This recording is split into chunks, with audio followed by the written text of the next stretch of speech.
Okay, Commissioner, you're up and going. Okay, good morning, everybody. Today is April 23rd, 2018. We're in the Iron County Commission. We would like to excuse Commissioner Brinkerhoff this morning. He is actually on commission duties in Washington, D.C. He's at the mental health. It's a mental health issue that... I'm not sure if it was for him or the... No, just kidding. I wasn't going to be the one that said it.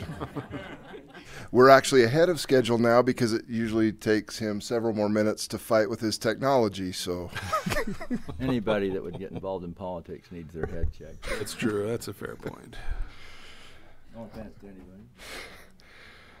All right. Well, if we can start the day out, Mr. Washburn, will you lead us in the Pledge of Allegiance? Then we're going to ask Reverend Geraldine Harold Leeper from the Parowan, the Parowan United Methodist Church to lead us in prayer.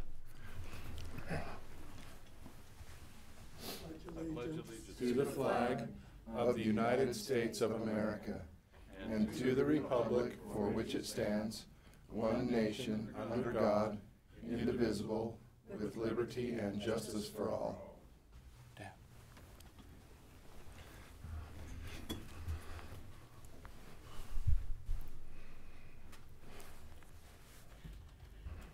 Our dear Heavenly Father, we come this morning with grateful hearts for the many blessings, especially for your love and for the love of our family and our friends here in Parowan and the entire county of Iron County. We come this morning to thank you for the commissioners for all that they do to make our Iron County a wonderful place to live.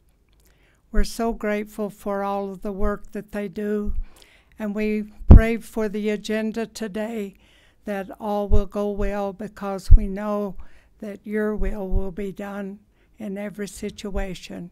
And we pray this in Jesus' name. Amen. Amen. Amen. Thank you so much for being with us this morning. Thank you. Okay. Our first item is we're to approve the minutes from the last go-around. The only ones we had was the special meeting, right? Yeah, that's all. Okay, what was the date of that? 29th, March 29th. Okay.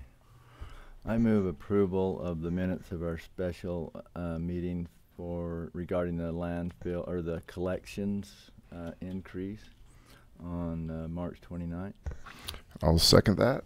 All in favor? Aye. Aye. Those minutes are approved. I feel like I've got this microphone right in my mouth.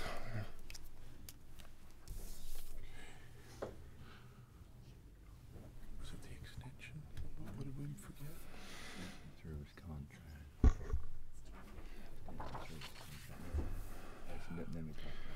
All right, let's move on to our departmental reports this morning. We'll start out with the assessor. Oh, and she's not. Is someone going to speak for? She's missing in action. I knew she was missing. I didn't know if any. I don't think so. We'll just skip the assessor this morning. Auditor. Mr. Jessen, I hear, is ill, so if you'd stand back at the back of the hallway and just shout. We could get him a cordless mic. It's true. I'm glad there's a microphone for me to speak into.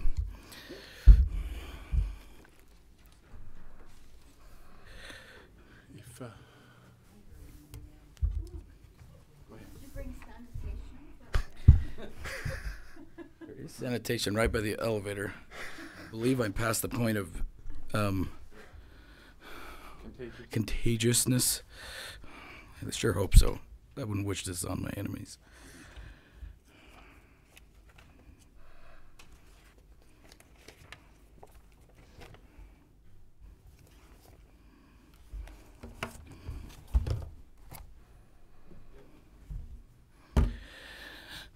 Okay, one of the things I'll be talking about today is on the agenda, so I'll skip that. But we do have our external audit scheduled starting next Monday, a week from today. External auditors from Hinton Burdick will be arriving with a team They usually spend almost 1 week of their on-site visit, and it's good times. They get all around the county. They get to visit everybody. I can't imagine the stress of living through an external audit if I actually had something to hide. It's stressful enough knowing that everything is in good order. But we do expect a good audit. This will be the last audit on their contract. So we'll need to this summer do an RFP and choose an auditor. We had a 3-year contract with Hinton Burdick, and I believe, I'm not sure about this, maybe people with longer institutional knowledge than I have. Did we not have them before? So we've now had them for 2 periods. I think we're going to want to look really hard at other options. It's a good best practice to change up your external auditor. New auditors have fresh eyes. They look in different places. They can point out different issues. And the other issue is you don't want to have too much familiarity with them. I know of some entities that have had their auditor for 30 decades. You know, they get together and it's like an old reunion. That's not exactly what you want to have with your auditor. So we will be doing an RFP to look, and we will probably be putting emphasis on priority on another auditor unless there's a really good reason to stay. We're slowly but surely implementing our requisitions and purchase order software. Phase 1 was to roll it out to the courthouse. I knew would have a lot of bugs to work out, and I've jokingly said that the courthouse has kind of been our lab rats. And Happier lab rats. happy lab rats, but lab rats none the same. So we've been rolling that out, learning it internally in our office, and I think everybody is mostly up and running with doing requisitions. As we kind of feel like we've gotten all the wrinkles ironed out, we will roll it out probably next to the jail and sheriff, just because they have quite a volume of expenditures, and they're fairly well organized, and so I think it'll be a good thing to take over. And then after that, we'll go maybe to the Justice Court building with building department, and of course Justice Court and Attorney's Office, and all of those in that office. So anyways, we're continue to roll that out, but I'm excited about it, and it's working out. Finally, what I wanted to talk about, if you go into on that zip drive I gave you, there is a file, The West Point. the West Point file. Yeah.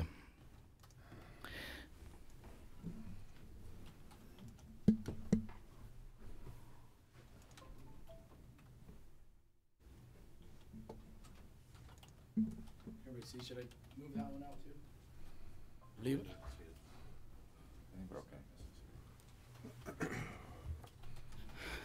So I follow the economy. I watch a lot of economic information to keep an eye on what's going on, which is very helpful when it comes to forecasting revenues and having an idea of what's going on.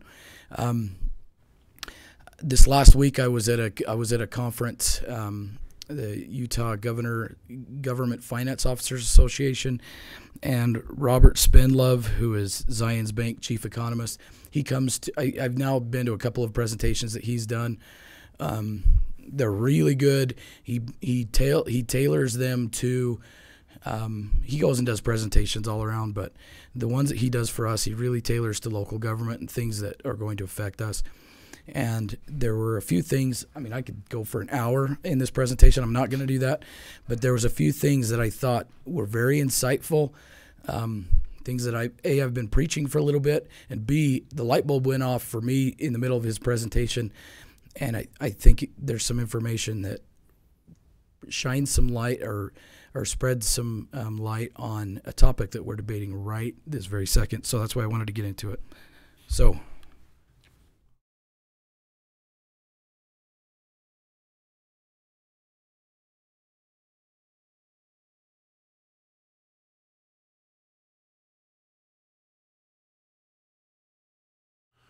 I haven't worked out how to make it work because it's a PDF.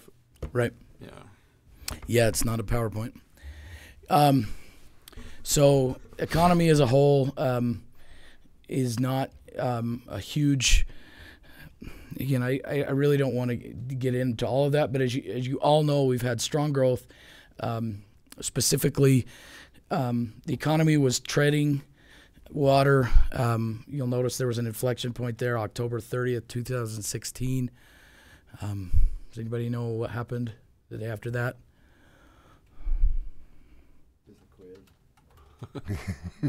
Trump was elected. It's kind of a big deal. I figure that might jump. As we all know, the markets reacted very favorably. Not necessarily that the markets like Trump, but it was anticipation of Trump's policies versus what they thought was Hillary Clinton's policies. As we know, the market marched upwards. I mean, I'm talking from 18,000 on, this is the Dow, clear up to about 26,000 at the start of this year. It's been good times, and we've been in a long sustained period of growth. Go to the next one. Go back one. Okay.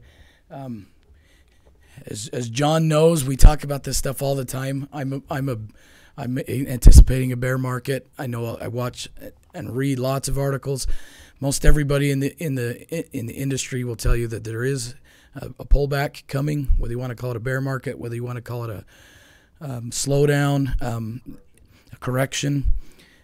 We don't want the economy to burn too hot, too fast for too long. It's just there is a natural business cycle. So as you all notice, things have gotten very volatile in the past quarter, and in his words, we are at another inflection point. He's not saying the market is ready to crash. He's saying an inflection point is obviously where the direction changes. And then he goes on to talk about why, which we won't get into a lot of detail. This is another graph that shows business optimism. Why can't I say that word right now?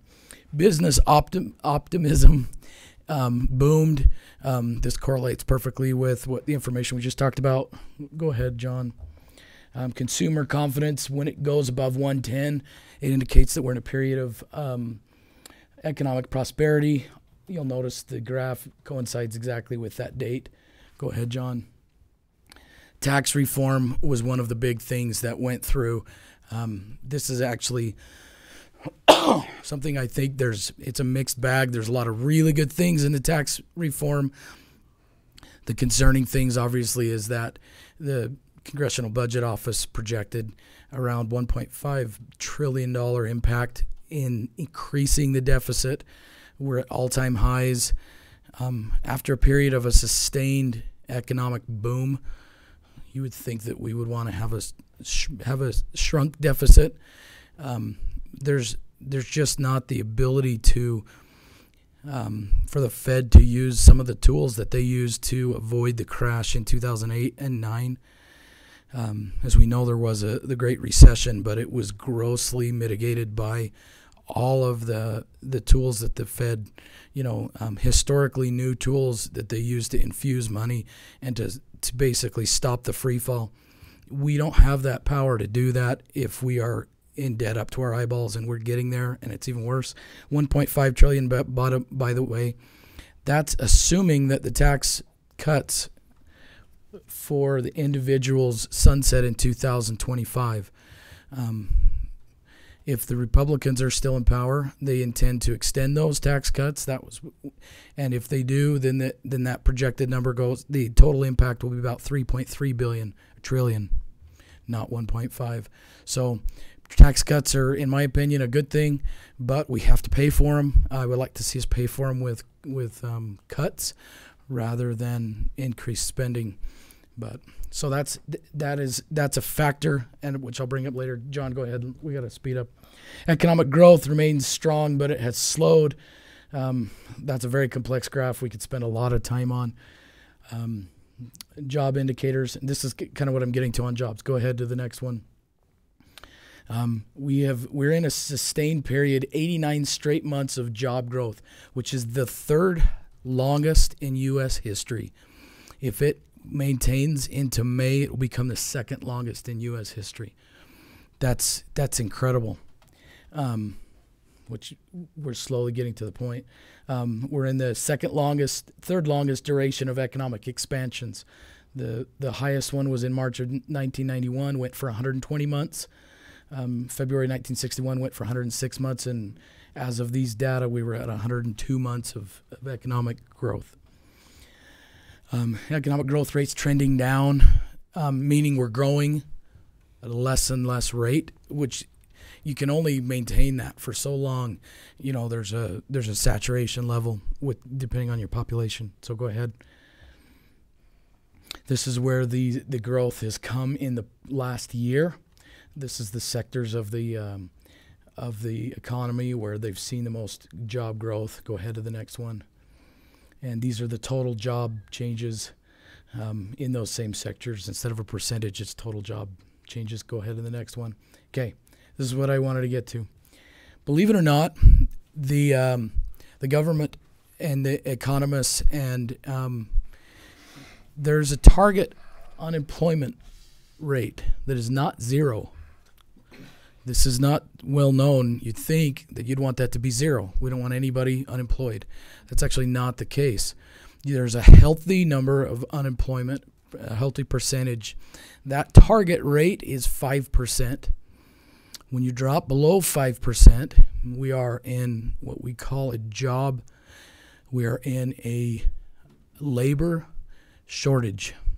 Now, to an economist, anything with the word shortage behind it is a bad thing.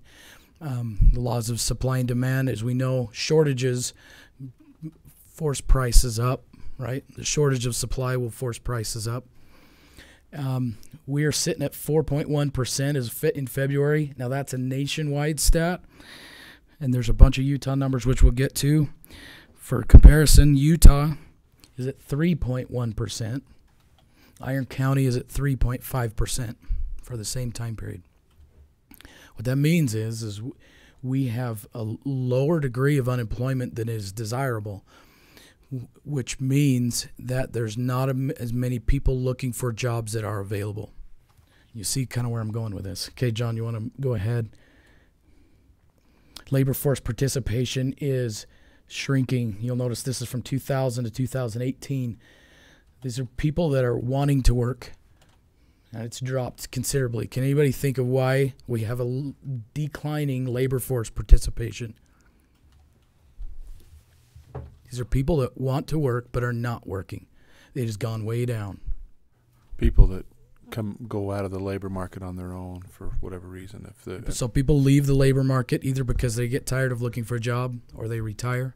And Alma's got it. Baby boomers. He's one of them. So go ahead and click on. There's actually two factors. Go back one. So this is from back to 1956, labor force participation. You can see from the peak in March, that would have been an inflection point. The peak in March of 2000 was a high, and now we're down in 2018. The largest factor is the baby boomers. So go ahead to the next one. As you see, the green line is baby boomers that are retiring. So that's actually not that exact. What exactly that is age 55 plus that are working age population.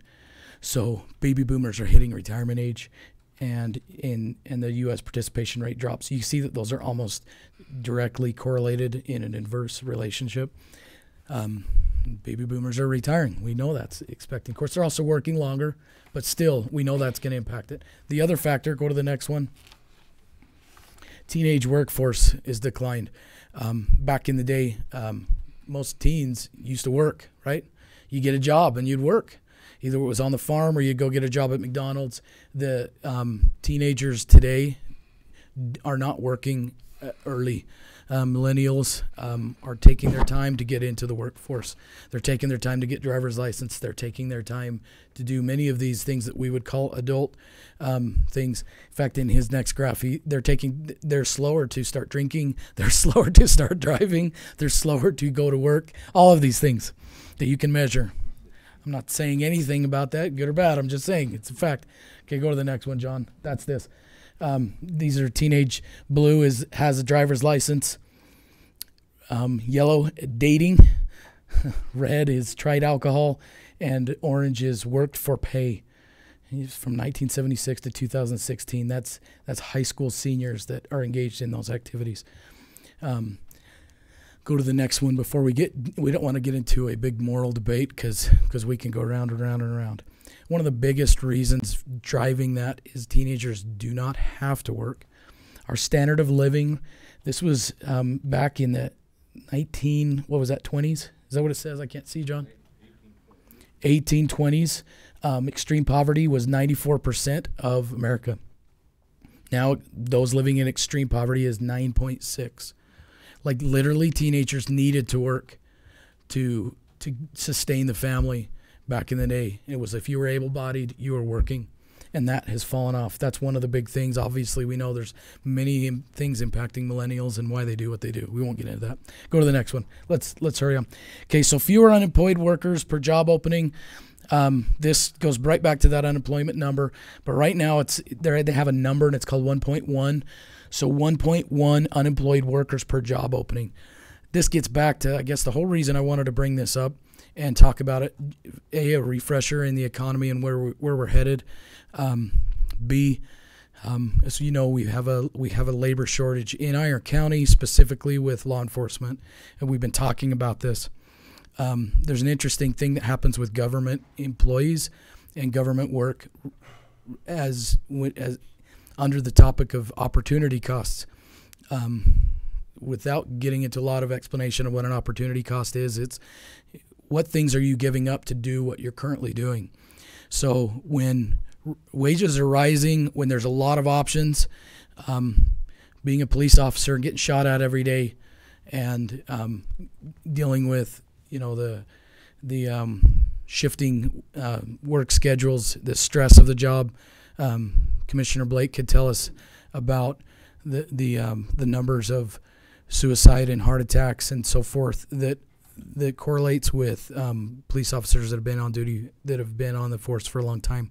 It is a high stress job. It has its perks, but when the economy is roaring and when there's a lot of jobs out there available, when there's a labor shortage, that means there's lots of jobs that they can jump to. The other thing about a labor shortage is it drives up wages, and there's later slides that talk about how wages are on the increase. What we see is an exodus from government work, specifically from high-stress government work that might be less desirable. We don't feel it as much in like the clerical jobs, but we do feel it in our building inspectors and our cops, and even to some degree our assessor, and some of those jobs that they have an impact. So when the economy is roaring, we have a hard time hiring. When the economy is bad, suddenly we have a lot of people that want to come work for us because there's stability, there's benefits, there's all those things. When I was at Enoch City, we lost half of our officers to other agencies, sure, but we also lost a lot of officers going to industry jobs. They could go work for better pay at a factory here in town. And why would you get shot at when you can go work for better pay to not get shot at and do something that was, equally as exciting? So I think that as we talk about our hiring, we talk about we obviously need to increase incentives. Wages are going up in the whole economy, especially in Utah. So we have to react to that. But there's also some non-wage things that we can do, like benefits, retirement. I think we need to look at all options and not just wages. Even I think Caleb Anderson, running for sheriff, put it best. He said there's a lot of things we need to do. Some of them, just from a pure management standpoint, they don't have anything to do with money, that can be done to increase our current employees' level of job satisfaction. But we do have to look, obviously we have to look at wages. We have to look at non-wage things that are an economic benefit. But we do have to look at the broad picture that at the end of this period of sustained growth, really record low unemployment, this is going to be a factor, even if our wages are great. So we need to. All I'm saying is we need to set our expectations relevant to the macroeconomy economy and not just the micro economy of law enforcement or of just Iron County. Anyways, go ahead. Go ahead. This one right here. This is very, very complex. To explain the blue and the black lines, but when those diverge, the only way to get those to catch up is by an increase in wages, and in Utah we're about to have a fairly significant increase in wages. We have to those numbers, due to the way that they work, have to get close together and combine again.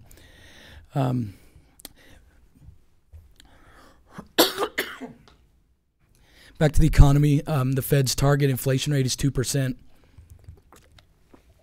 We're underneath that. They will continue to increase the Fed rate to try to bring interest rates up. Their target, they're wanting to get not inflation, but the interest rates at the discount window to about 2.9 to 3% is their goal. Which directly impacts Nicole's world as a treasurer. The interest the county earns is usually very similar to what that Fed funds rate is. It finds its way right around that. Go ahead, John. And that's the Fed funds rate for the past decade. Go ahead. So this is stated policy by the Fed. This isn't just expectations. That's where we expect to be in the long run, around 2.9%. Go ahead, John. Go ahead. Is a recession on the way? He gets into a lot of detail, which I won't go into. This is the probability. You can actually bet on when the next recession is going to happen. You gotta love America, but it's a future of it to a degree. Right now we're at 10 on that scale. You'll see that it's creeping up. You see where we were right before 2008 and where we were right before 2001. This is a pretty good indicator of very intelligent people that are watching the pulse of the market. When they think it's closer and closer, they actually start hedging their bets. If I was running a hedge fund right now, I would be slowly pulling out of equities. I would be balancing my portfolio, expecting a downturn. Go ahead. Market volatility is another sign. When market volatility gets really high, that things are uneasy, and it is spiked right now. Go ahead. Futures of market volatility spiking. Go ahead. Economic protectionism. So most economists right now and guys on Wall Street will tell you that a recession's coming probably about a year out, sometime in the next year. They say around 2019, some as late as 2019, 2020. I mean, that can change. One of the things that makes me nervous of our current administration is starting a trade war with China. You can argue whether that's a good idea or not, but the chances of it increasing inflation dramatically and having an effect on prices will speed up a recession. These are some of the recent tariffs, and the effects of them are being felt immediately. Hopefully they chill out, but if we continue to go down this road, it will speed up a recession. Go to the next one, John. These are futures of cattle. Futures, you can see that they have dropped way off. That's because China retaliating for some of the trade things that we've done. China is going after Trump's base. They are doing tariffs to impact the import on China's end of soybeans, wheat, cattle. They're trying to hit America at the rural level, because the rural level is really who put Donald Trump in, and they're trying to find a way to get him out of office. So this is called strategic economic warfare. But the understanding its impact on our economy is the point of this. Go to the next one. That's hog futures the past couple months, or pigs. Anybody know of Circle 4? Utah economic conditions. Go ahead. We're just going to click through. So Utah has the third fastest. Here's our that's economic change. Here's a population change in Utah and the things that drive that. Go ahead. As we know, we have people moving into Utah, huge numbers. Washington, it's been in the news, specifically St. George, growing. You'll see a donut effect around Salt Lake City. Everybody is moving in there, and they don't want to live right in the city, so you'll see this donut effect right around Salt Lake. Go to the next one. Go to the next one, and the next one. Second highest employment growth. Again, we have more and more and more workers, which is having that impact on our unemployment rate. Go to the next one. Total employment, you see the drop there, kind of the two recent recessions. You can see we far outpaced in terms of Utah. Everybody knows Utah has a very strong economy, but that's our total jobs in Utah. Go to the next one. This is the industries that we've seen growth in the past year. And these are the total job number changes in those sectors. Go to the next one. Unemployment rates by county. You see Iron down there at 3.5%. Go to the next one. Does Tooele really have 0.7%? Yeah. Wow. So their population is boomed, but most of those people are commuting into Salt Lake to work. Okay. Go to the next one. Go back. Oh yeah, San Juan's at 0.9. You'll see that Uinta Basin is actually growing as they have started to get back into oil production again. 10th lowest unemployment rate, 3.1. Remember that was a number I gave earlier. And this is by county unemployment. Go to the next one. Second highest personal income growth. This speaks to the income growth that was going on. And we have to compete with that income growth in order to hire people. So these are real numbers. This design was not to try to influence anything. It's just good real numbers. Utah personal income growth, second highest in the nation. Poverty rate, 7th lowest in the nation. And I think we're almost consumer sentiment is above 110. This is he wanted to throw that slide in to make his next point. Go to the next one. Strong inflation in Utah. Of course, inflation drives, an increase in wages also. Otherwise, there's problems. Go ahead. Home values, that's the other big one. Kind of wish Chad was here. He could tell you that's also. And Cindy, everybody, saw that their home value went up significantly on their taxes. Go ahead. I think that's about the end of it. Yeah, that's about the end of it. And I've certainly used all my time and all of Cindy's time. So anyways, I thought that was relevant. I'd like to give you guys a little bit of an update once in a while anyways, but some of those employment numbers really popped out at me, especially given our current discussions and our current challenges. So it's in my report. Thanks, Dan. Thank you, Dan.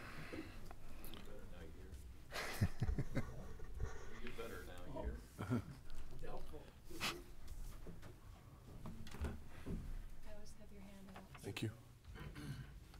Thank you. Thank you. Since Dale's not here. Okay, now he's talked about all the good stuff. We can talk about money. So, good morning. I brought kind of my usual, just a rundown of our collections. So of course we're at they're not nearly as nice as last one where we had the end of the year collections, but we're just getting going for our first quarter. So get my budget at the bottom. So on our product sales, just shows since the first of the year we've collected over $3 million. So we're feeling pretty good. The next one is what has come on tax distribution from property taxes directly to Iron County. So we're just at $555,000. Like, this is kind of our low time of the year for collecting. In comparing outstanding taxes, it looks like we're super good compared to last year. But that at this time of year, it doesn't really tell us a lot because we have personal property going right now. So last year, they had already billed out most of the solars, which is why our outstanding was 11 million. And we have not billed a lot of those out right now, so we're at 6.9 million for our outstanding taxes. And in our pool cash report, our money has stayed really, really well. I mean, we're at 32 million right now in our accounts. And so we have definitely stayed nice and I say nice and elevated in our accounts. So we're doing really well as far as our money goes. And we have been working with Reed in getting a new PTIF set up for our prairie dog for our new GCP. So we've been getting one set up for Iron, Garfield, and Beaver, which we have never shared a bank account before, so this has kind of been a learning curve for us to figure out how we're going to do that, but we have that all set up and ready to go. We've been working with Instant Payments and Maria in getting everything ready for Canara Falls, and they're permitting and learning a new ticketing system with Jubilee. So Melanie's been working really hard to get that up and going and to keep Canara, Maria, and everybody happy. So, so we've been doing really well with that. Our May tax sale is coming next month on the 24th. Just a reminder for Mike. I'm sure he loves that day. It's his very most favorite day of the year. Last year we started with 323. This year we were down and started with 259, which we love to see those coming down. As of last Thursday, we're down to 154. 10 of them are, we consider structures or homes, but a lot of those are single wide trailers. So we have 4 that are actual homes, so we're still working on those, trying to get those, making sure they're notified and seeing what we need to do. My budget is super good. I have like 80% remaining just because all of my expenses come at the end of the year at tax time. So with budget, I'm really good. And do you have any questions or? Of that 32 million, how much is in restricted funds? In restricted funds? Have that right? Like the landfill? 5 million of it to solar companies here in the next month. Yeah, so we will be going down. Our landfill is really good. It's like at 6,900,000. And like Dan said, we have 4,555,000 that'll be going out to solar. So, but we're doing really well. Interest rates being up, our interest income's been really good through the PTIF. So that's been really nice. We love seeing that. It's like at 1.3, which does not sound that great, but when we were clear down to 0.5, it's really been nice to see that climbing. So that gives us a lot of good interest money. So anyway, thank you. Thanks so much. Thank you very much.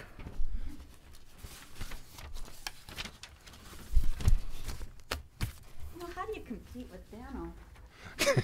Hey, where's your? Step up my game. They get a That was PowerPoint. not my stuff. Yeah, he's plagiarized it from Zion I'm Bank. telling you, you're good. I'd better give somebody a call. Mine is so boring. I recorded this. I decided not to record that. Good boring work. I know. I do good boring work. It's okay. As you can see on our total documents, we're down just a titch, but the first of the year is usually down a little bit from the end of the year. Everyone's trying to get everything recorded by the end of the year so that their splits or whatever will take effect this year. But we're down just a titch on that, but our transfer documents are not off that far from the end of the year. Our notice of defaults are slowly starting to creep up, and so are our trustees' sales. And I always like it when those stay down or non-existent, but we don't have that very often. They're always kind of lingering out there. On our tender type journal summary, it just shows that we brought in about $70,581 in the first quarter. And then the other one is just a detailed listing of what I spent, why I spent, and things like that. I thought I attached, oh yes, at the very end is my budget. I'm down to 72%, but we did have to buy a few office supplies and things because we allowed them to kind of get down before we had to move, and then we've had to pick up a little bit on that. But other than that, we are just a pretty boring group. Everybody works hard, keeps their nose to the grindstone, and I don't even get to throw fits very often, and it's kind of depressing. She does like to have her fits. I do. I will say, John, I did clean the other day just because I was kind of having he always said, oh, we're in trouble when she starts to nest. But anyway, but it's okay. We had our plotter go out because of that crazy power outage that everything phased out so bad. Well, it wiped it right out, but I think Jared has another one ordered. The price, $5,500, something like that, around in there. But it wiped it out completely. It just phased it right out. So anyway, I don't know what we do about that. But we did figure we'd better get one now so that we can all get used to it before we have the end of the year scanning and things like that we have to do. But other than that, we just kind of go our way and do our thing. Any questions on anything? What caused that power outage? Is there any chance of a settlement with the power company? Do you know, that I don't know. I know that they had that pole go down out there, is what I think it was. And for some reason, this building kind of hung in there and just kind of let it phase for a while. And I know the next morning they had to, didn't you have to go down and manually bring it back up? It finally popped the main breaker, but yeah, I think before then it did a lot of damage. Yeah. I know that Jared, a lot of this stuff in here and a lot of Jared's stuff suffered. Yeah. And I know that Parowan City itself, because I went over and kind of talked to them about, what went on. And by the time they could see what was going on, I know the grocery store said it kind of looked like, Dana was telling me, it kind of looked like a disco ball was going on over there. Things were just lighting up and phasing in and out. And finally, when Parowan City figured that, they went and manually shut down Parowan's power because it just stayed half phase for a long, long time. But anyway, I don't know. I know that Rocky Mountain did have lines on the ground, and I don't know if they crossed. I imagine they probably did. I'm sure it was something like that. But anyway, it did take our. I'm grateful that we didn't lose more than that. Our computers were all okay, and things like that. But we did lose that. So, do you guys have any questions for me? I don't have a question, but I have a comment. Okay.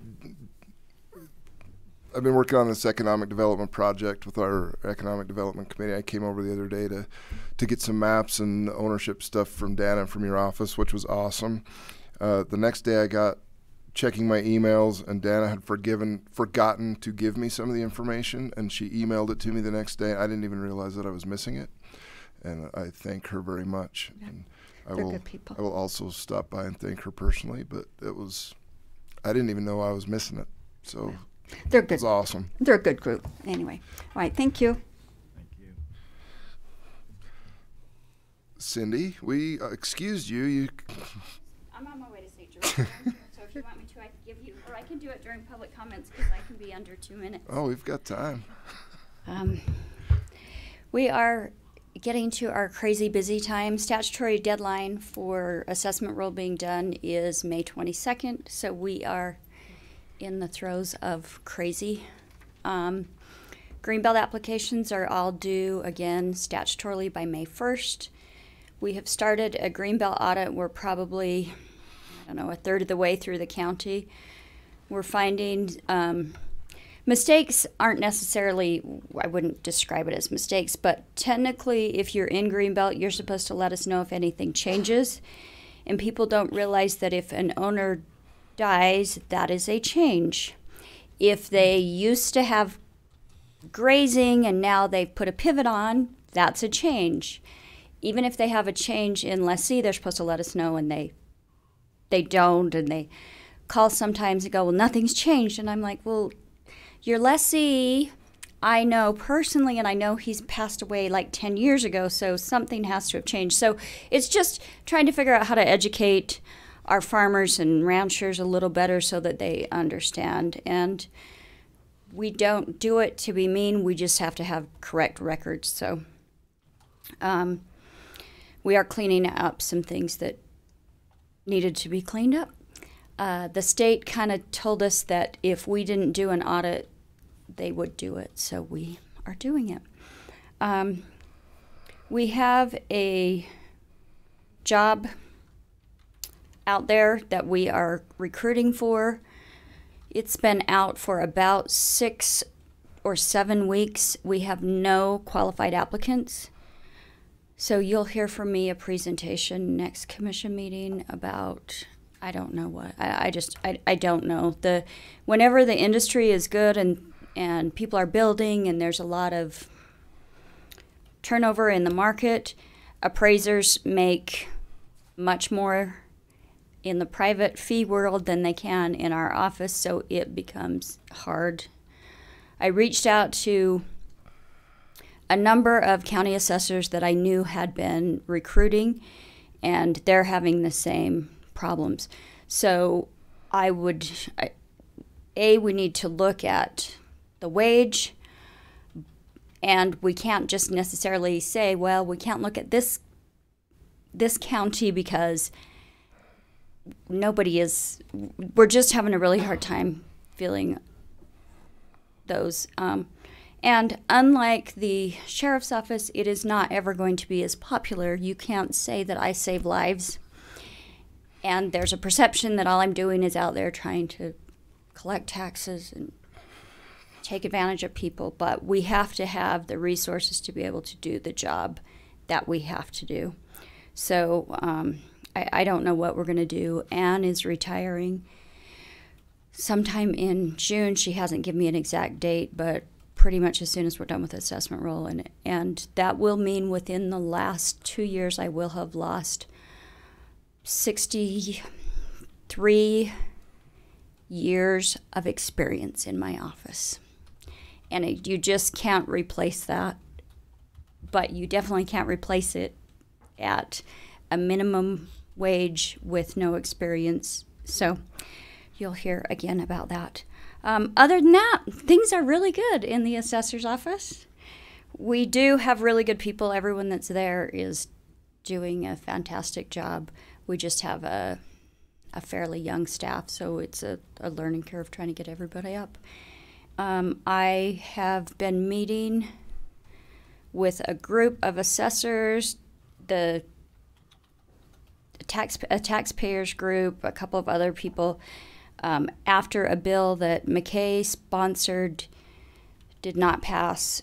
We promised we would work on it in interim, so that's part of my meetings today on personal property. We're looking at some possible changes there that can make everyone happy. The problem sometimes is we all say we want to protect our small businesses, but trying to define what exactly is a small business.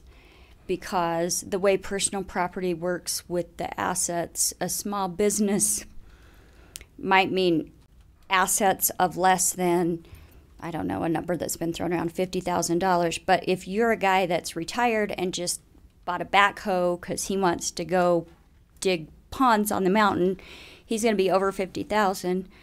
But yet a pretty lucrative, say, accounting office is going to have less than that just because it's more intellectual property than personal property. So we're trying to figure out where that might be. And I've met a couple of times, met last week with Chris McCormick as well. So trying to do some outreach to figure out what would work in Iron County and hope that we can make those same changes for the rest of the state. So that's all I have. Thank Thank you. Thank you.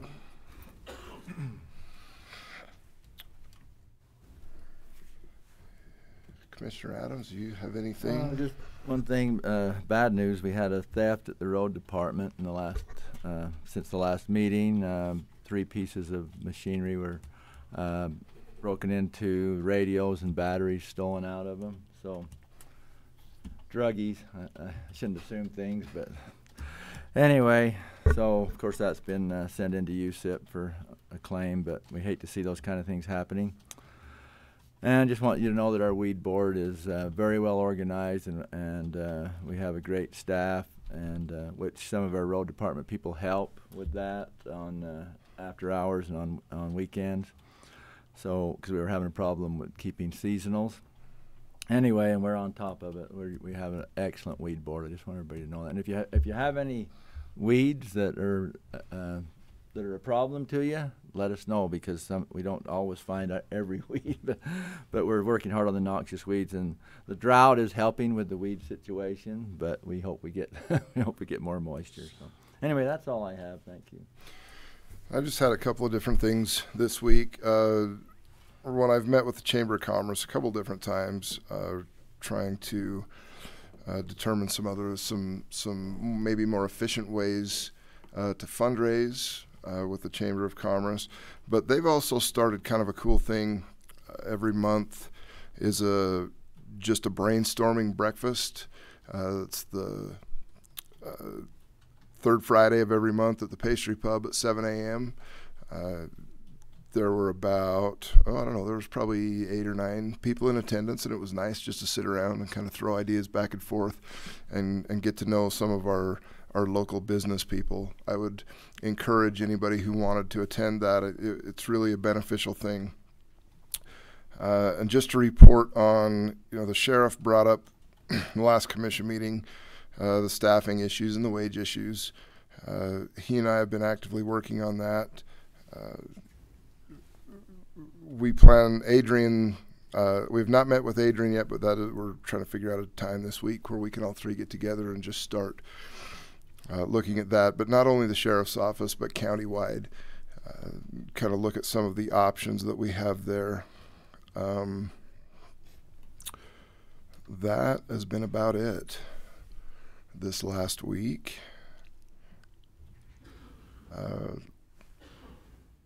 Mike, do you have anything from the attorney's office, or John, anything? We had our yard sale, and that went pretty well. We were able to liquidate a lot of the excess supplies and equipment in the Fiddler's building. Hopefully we'll be able to, that'll be ready for tenants before too long. So I know that's something Chad's been working toward. Right, we've had, Chad's interest. I've been in contact with Paul at Water Conservancy District several times, and I've let him know that we're working on that, to coming to a decision with what we're going to do there. All right, let's take a break for just a few minutes, and we'll come back with our regular agenda items. Thank you.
comments?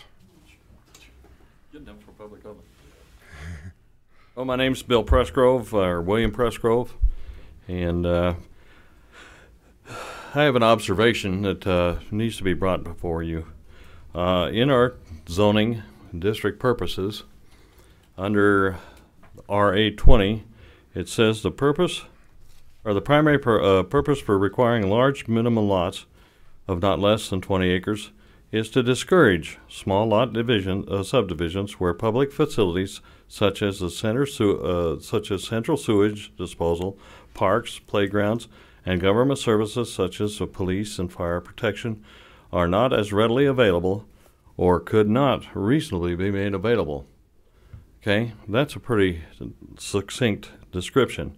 But then you go to the residential Part D. It says residential districts in Iron County R5 down to R1/2.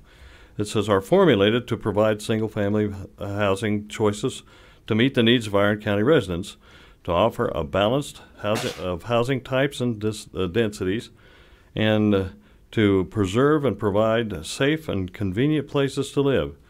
These districts are intended for well-designed residential uses free from any activity or use that may weaken the residential integrity of these areas.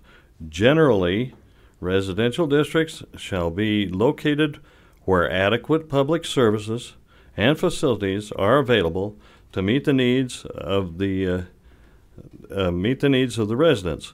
Typical uses include single-family dwellings, parks, public facilities necessary to the needs of the residents. Hobby farms are consistent with this. My R5 acreage was done probably prior to this being written. The amenities that we experience in my area, where there are several R5s, are not provided with these amenities. I propose then we have one of two things happen, or three. One, we could be rezoned as R20, just regardless of what size we are, because we don't have the amenities that we're supposed to be provided by the county. Two, you can lower my tax rate because I'm not receiving the same benefits as R5s in other parts of the county. Or three, I can just disregard the table of uses altogether because I'm not being provided the amenities, therefore I shouldn't have to live by the other rules. I put this out there for your consideration, and we'll probably talk later. Thank you. Thank you. 15 seconds to spare. Did I? Are there any other public comments this morning? Okay, seeing none, let's move on to agenda item number 3, the Canaroville Falls agreements. Mr. Worthen. Thank you, Commissioners. This is the agreement with State Lands, or State Institutional Lands Trust, to lease the Canara Falls area. We talked about it a couple of meetings ago, and there was concern about the insurance section in the lease, and we do have that was been hashed out through Mike and the attorney for Sitla, and the language in that Mike just gave you is the language that we agree with and Sitla agrees with. So for just a minute, so I can refer you to bet. the provision. It's it'd be Article 6.2. Mike's made changes. Sorry, I had an older version that I handed him. Yeah, it'd be in Article 6.2 and the change I just gave you, and it has the track changes function, Microsoft Word embedded in there, so it shows what was taken out and what was added. Is that on? I don't have the 9, Article or yeah, 6.2. 9, I think. There we go. Oh, yeah. And the change that you'll see there was made at the recommendation of USIP, and essentially what it allows for us is to have a self-insurance, and that would allow us to use the Utah County indemnity pool, and that's what we added to that provision. So do you have a version of the document that's ready to be signed? Well, if they'll just approve that language, then I think that they can sign that. When it was printed out, I had to ask someone to help me downstairs print it out, and they printed out with all those changes. It was with the edits? Yes. Okay. Okay. So I guess we're here to either approve or disapprove this lease agreement. Okay, so there's an A and B. Let's deal with A first. I move approval of the first Canaryville Falls agreement, special use lease agreement number 1873 with Sitla or State and Institutional Trust Lands to lease 636.76 acres containing Canaryville Falls for management purposes. I'll second. All in favor? Aye. Aye. Okay, that lease agreement is approved. B, consideration of approval of subleasing the above-mentioned property is allowed for in the lease agreement to the town of Canaryville. Okay, and Section 7 of that lease agreement allows the county to request from Sitla the ability to lease or sublease the property if Sitla approves of that entity. And what this is a letter to Sitla requesting that we sublease this to Canaryville Town. And they will assume the responsibilities and conditions of the lease agreement as we are. So that's what I'm requesting today, is that we approve going forward with this request from Sitla. Okay. Consider motion. I move that we approve the subleasing of the above-mentioned property of the part we just talked about, the 636.76 acres, as allowed in the lease agreement as requested by Sitla to the town of Canaryville. I will second that. All in favor? Aye. Aye. Okay, it is approved. Mike, do you have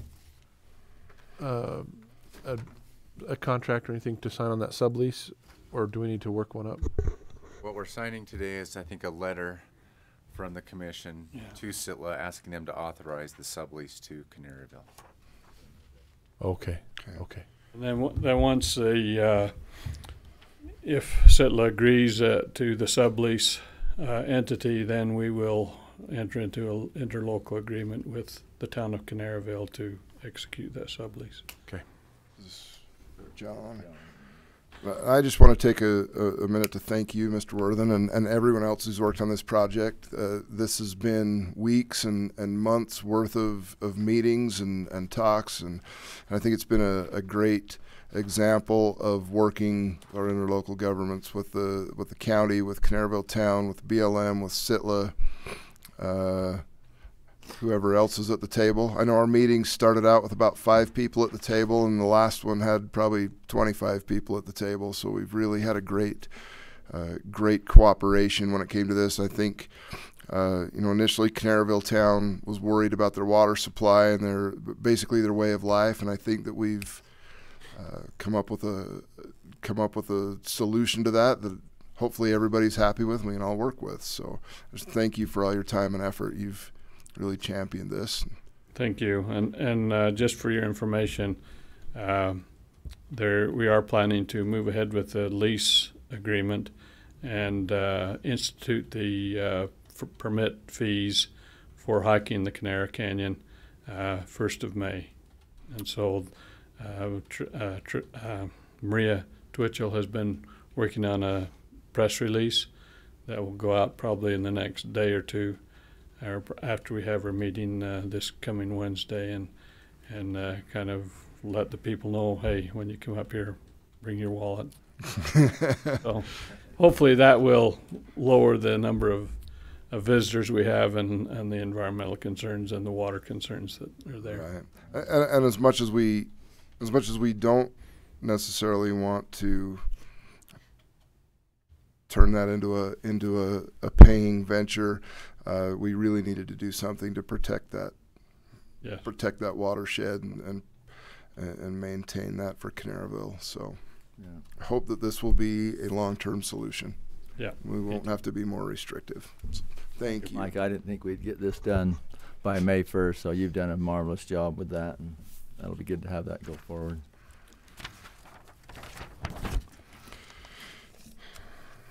Okay, item number 4, discussion and possible approval of public defense appeals contract with Dale Sessions. We've already discussed this at one point. We'll invite Lori back to. That's the actual contract. Great. And I thought you probably didn't hang on to this from the last meeting, so it's just a recap. It's in a it's in a file. Thank you.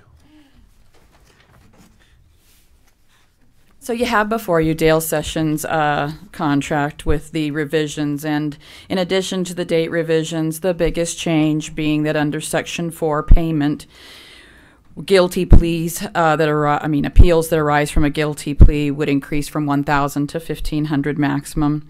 And again, he still does bill at $1,000 an hour, where it just will max now at $1,500 instead of $1,000. And $1 an hour just. well, say, man, I'm going to law school if the rate's $1,000 an hour these days.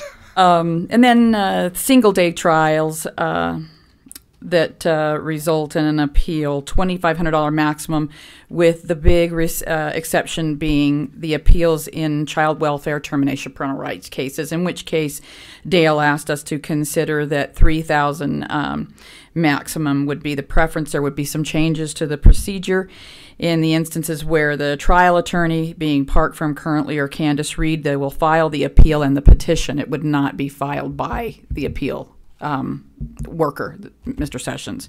For doing this, they would need to be compensated because that wasn't part of their original contract understandings. And what we came up with was that 1 hour for the filing of the appeal and 2 hours for the filing of the petition, for a total of what would be $300 that they would bill us separately for outside of their contract. They would need to send an invoice to my attention. The juvenile contracts they will be updated for Park Firm and for Candace Reed starting July 1st. I've actually already got theirs ready to go, and I'll bring that back to you with the date changes and then with these changes that we're talking about right here being added in.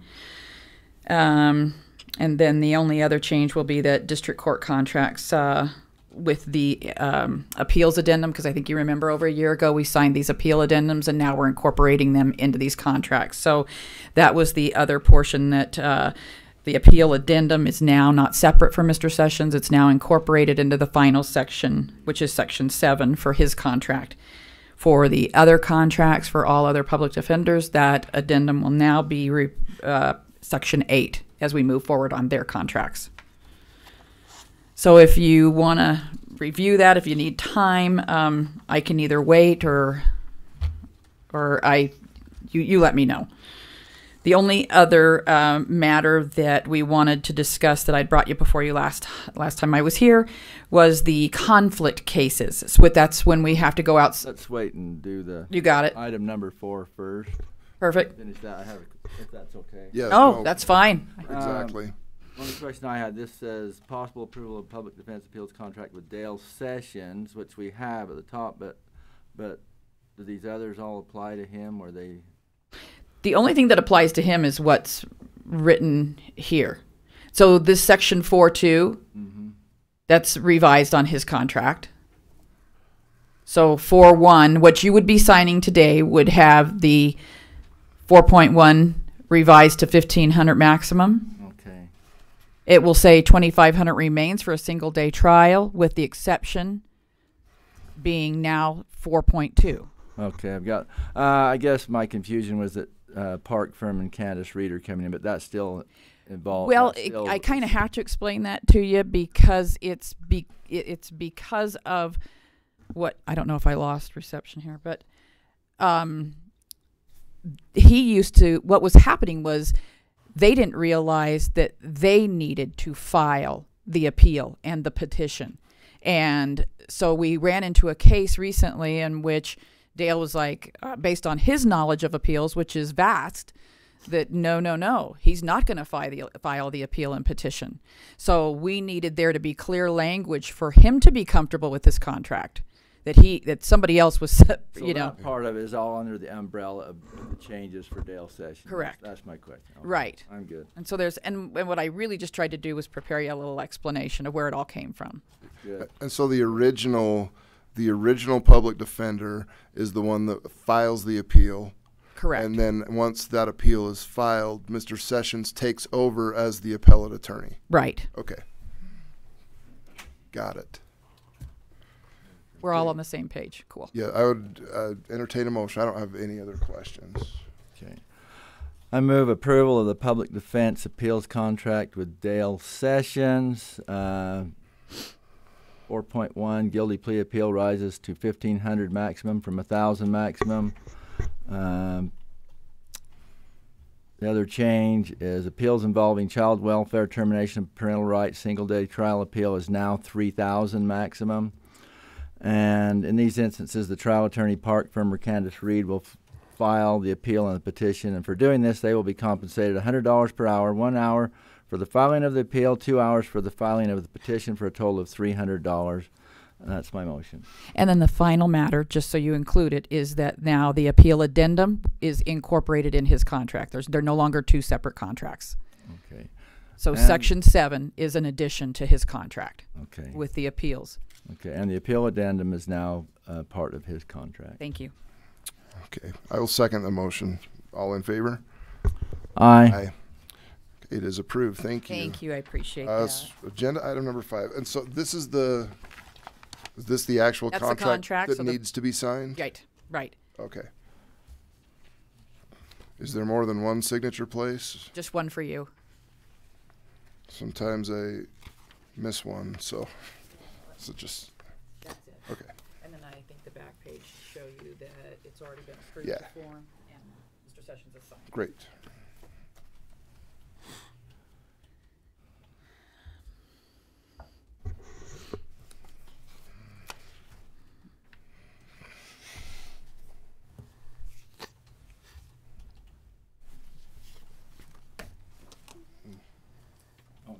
Does that need to go to John or? Oh, excellent. Yeah. Okay. All right, item 5.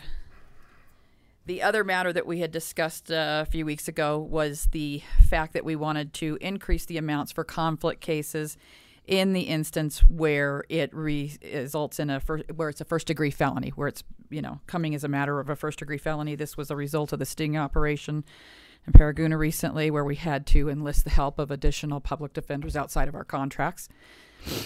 And what we currently pay is $1,000 just to initiate the conflict case with a public defender.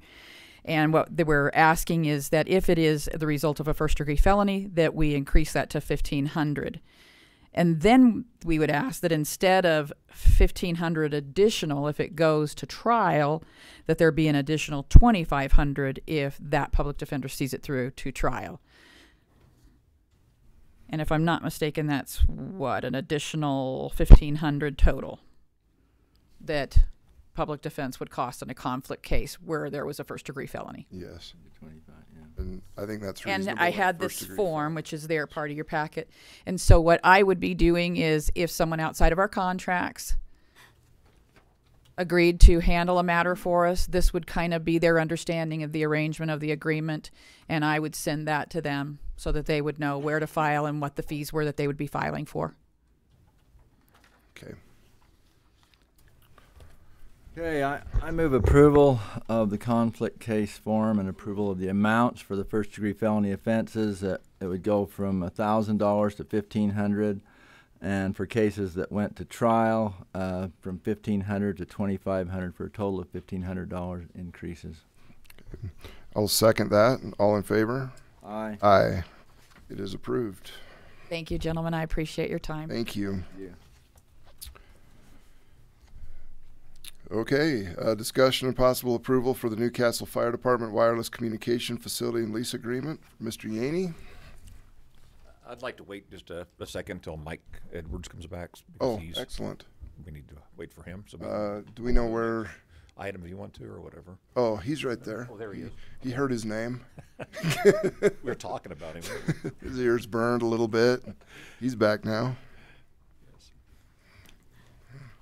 Yes, we, Mr. Edwards and I spoke this morning a little bit, and he spoke with my home office this morning about a couple little changes that he wanted made. And from what I got from Debbie, she doesn't see any real problems. She's going to pass it by our legal counsel. So. And I can tell you what the changes were.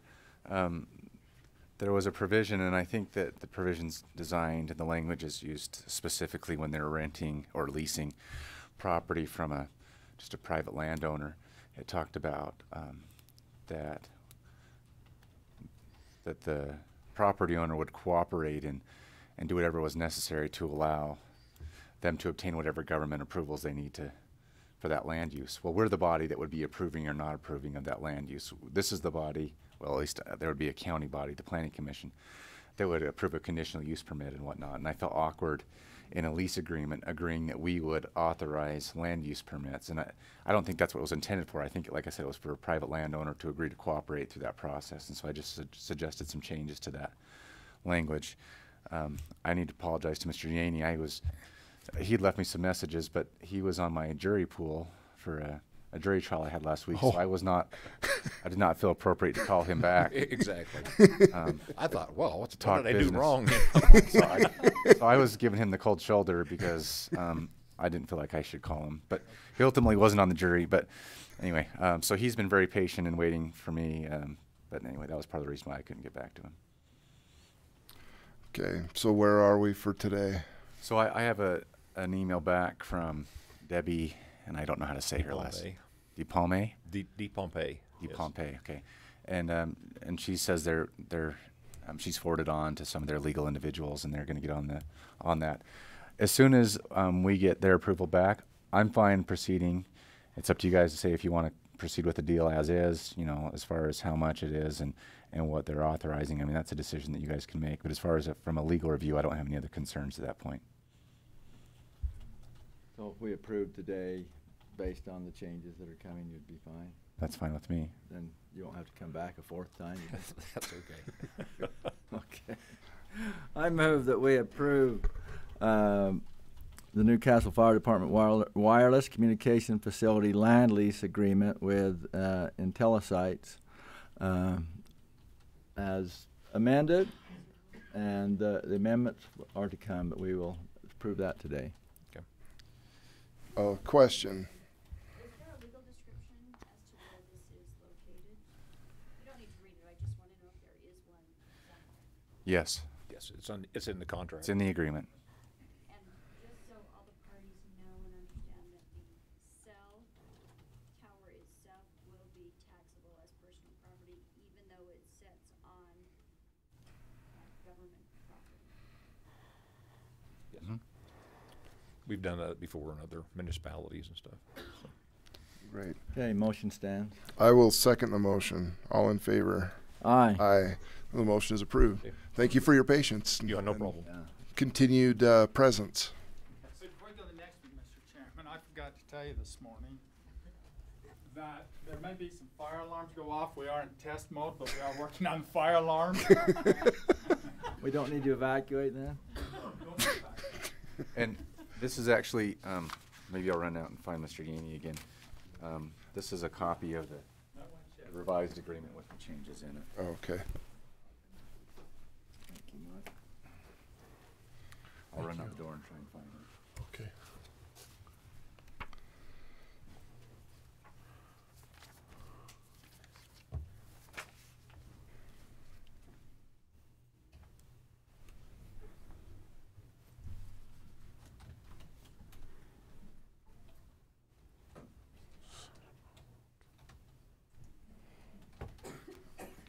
Okay.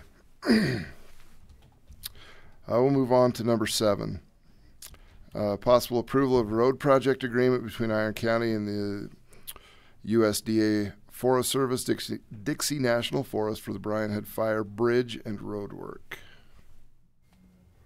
Steve is out of town, so he won't be here to explain this, but this money is coming about. This money is coming available because of the Brian Head Fire and because of the greater volume of water that's coming down the Parowan drainages.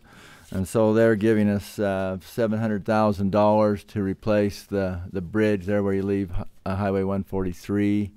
on the Bowery Creek Road, and also at the second left hand, if I've got that correct.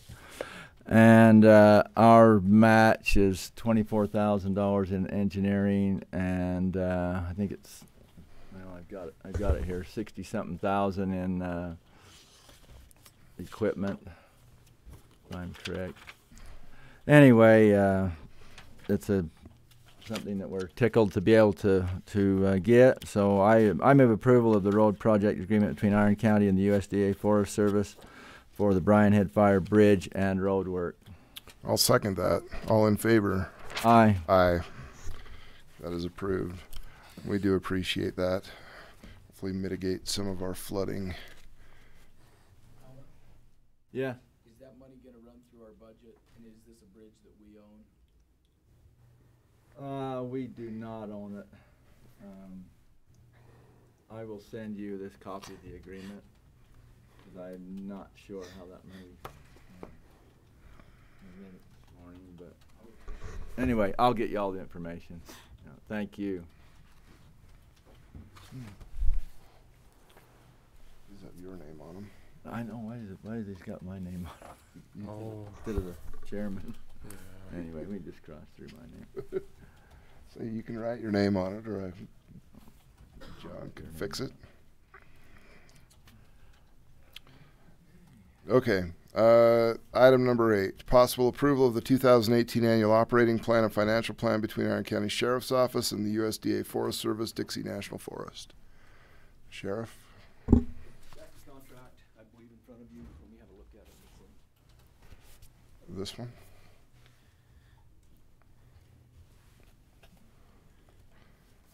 I got several. Oh no, it's this one. It's in our packet. Look, I got several contracts. Oh yeah, this is the contract that we, it's an annual contract with the USDA for our patrol time in the Forest Service within their boundaries. And it just reimburses us for our time while we're in there patrolling on their in the Forest Service properties. So okay. It's an annual contract we do every year. It's not a huge contract, but it does help out. Any idea how much time you spend? Top of your head? I know it maxes out at $3,000 payout. Okay. So you do keep track of hours? Yeah, we do. We Keep track of our hours, and then the admin staff at the Sheriff's Office creates the report, sends it over for signatures. So. Great. Okay, I move approval of the 2018 annual operating plan and financial plan between the Iron County Sheriff's Office and the USDA Forest Service on the Dixie National Forest. I'll second. All in favor? Aye. Aye. So it is approved. And just for the record on this contract, I'm just going to strike Commissioner Adams' name and add my own and sign it. Not sure why mine got put on there. On the last one with the bridges, I finally got there. Supplies and materials is $64,000, and salaries and labor for engineering is $24,000. And that's a total of 88. Wait, where is it? 88,000 is our match on the bridge projects.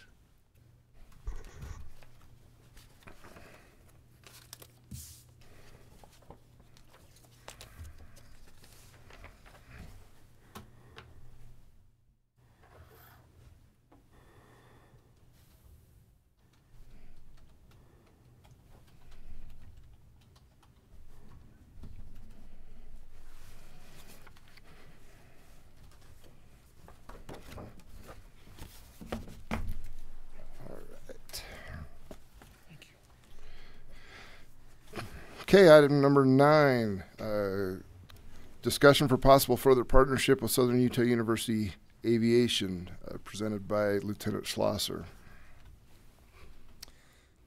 Good morning. Good morning.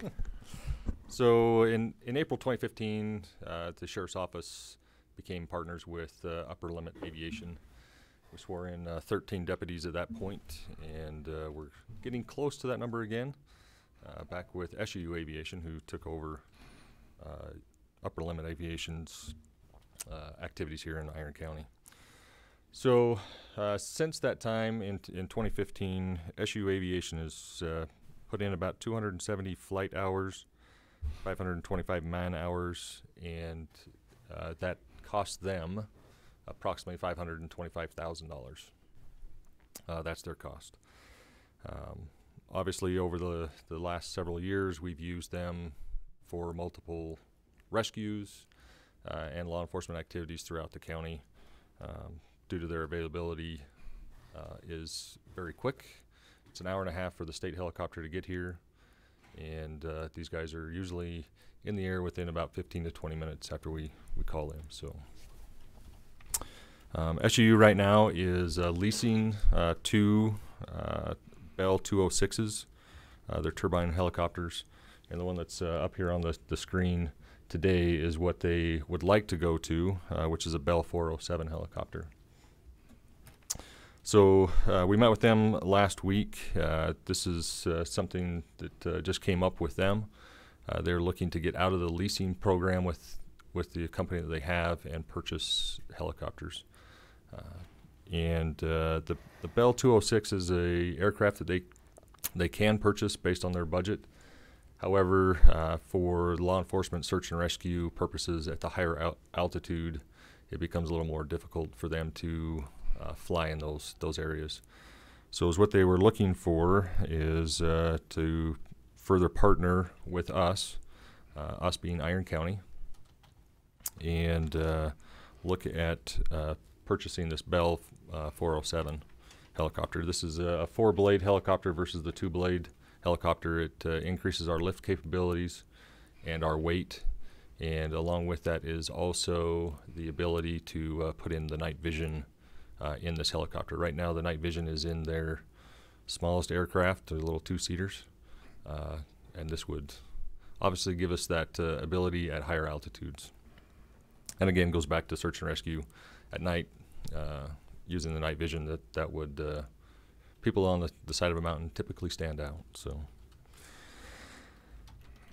just so you know, the cost for this aircraft is in the neighborhood of $1.3 million to $1.5 million per aircraft. That leaves SU Aviation about $400,000 to $500,000 short of what is needed. Sorry, the Bell purchase cost is $1.85 to $1.9 million.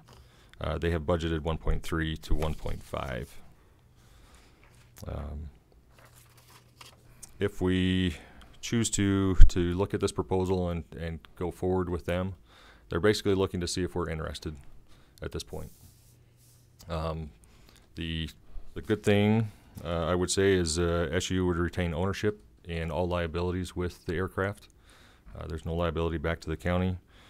They would also maintain the cost of the pilot time, fuel, maintenance, and all of that would continue on SU Aviation's dime, if you will. One other thing, if we do go into this partnership, we'll have exclusive rights to the aircraft. We'll take precedence over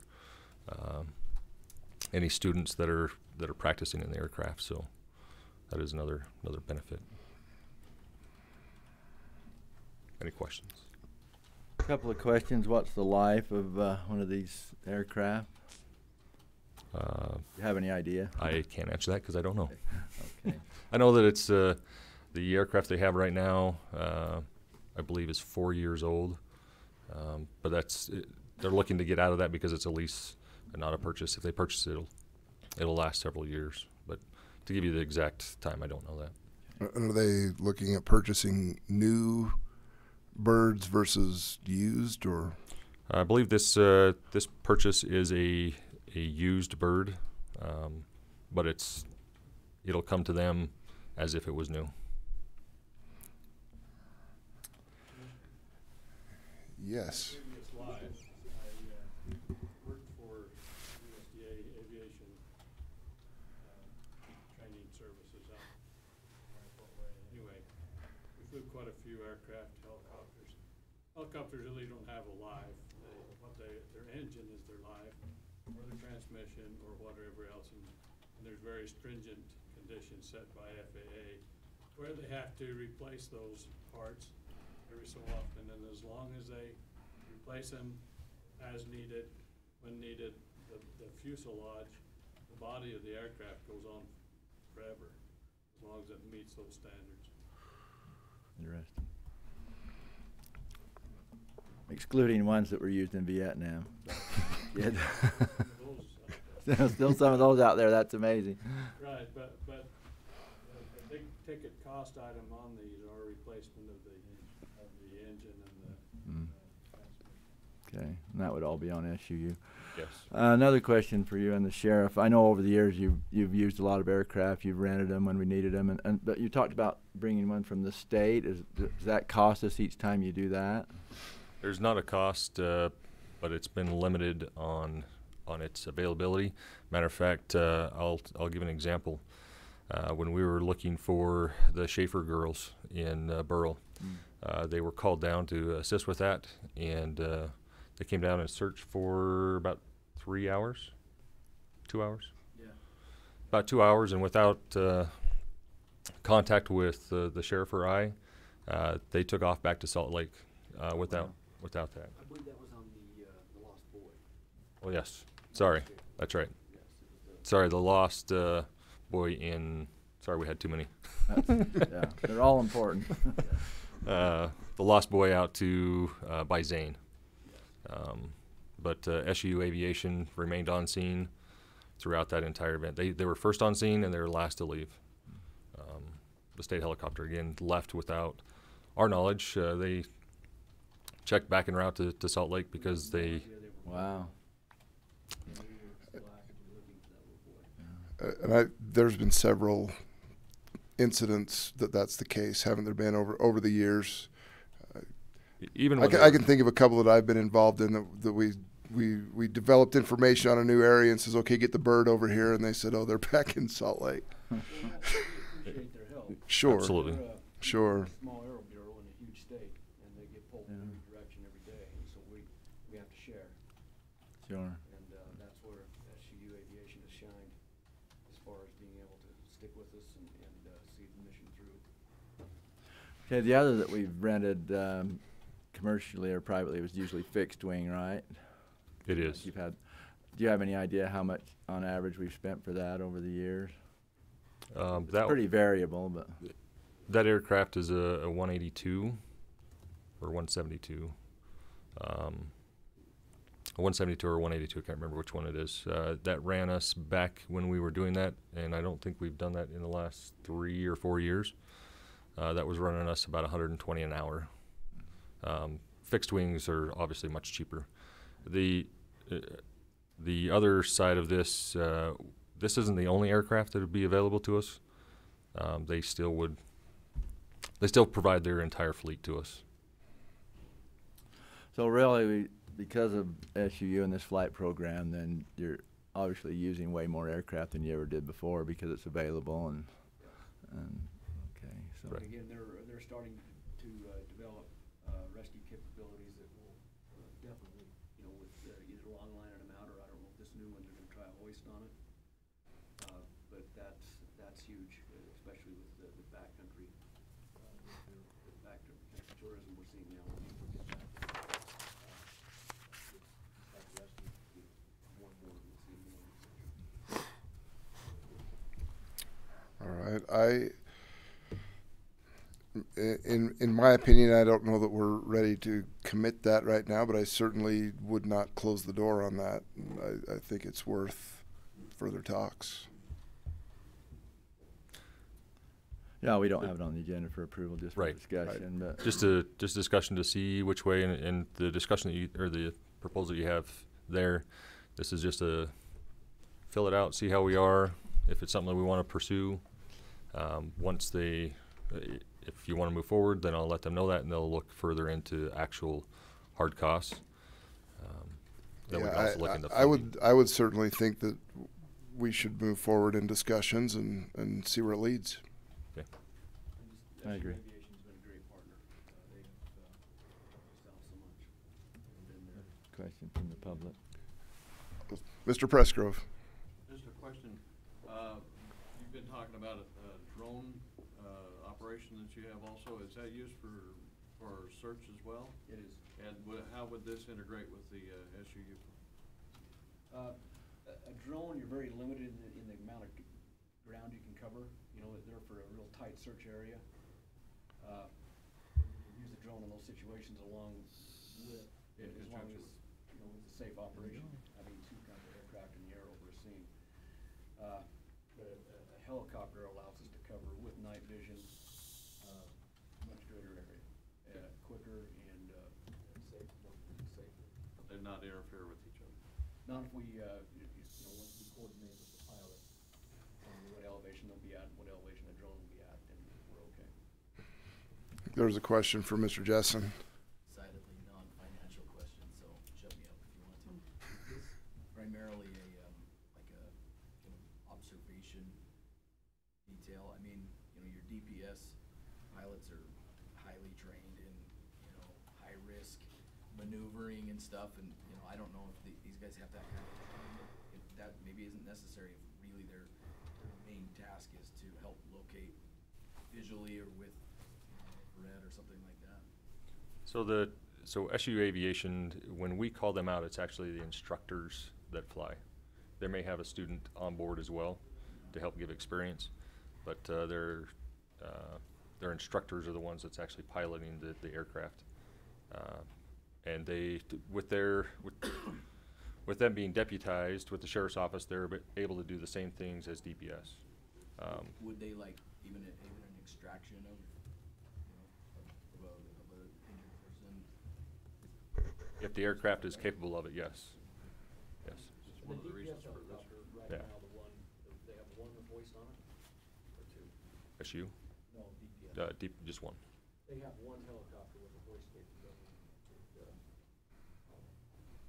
In certain situations, we would have to wait for that one here, because right now, I think SU is set up. It takes a lot of certification and a lot of red tape to get to that capability. So, I think eventually we'll get there.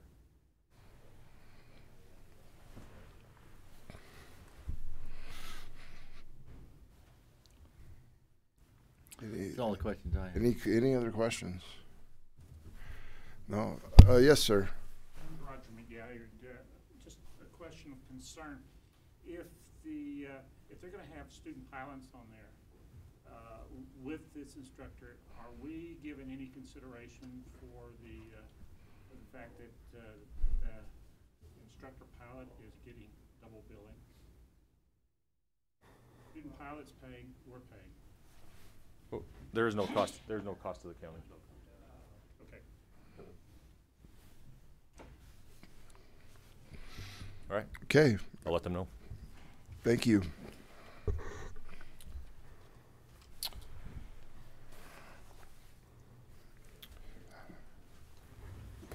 All right.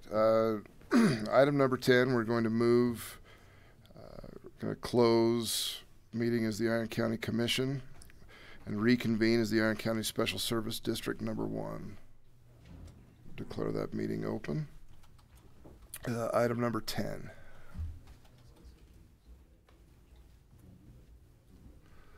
I don't speak to that. Sorry, I'm just doing my change over here.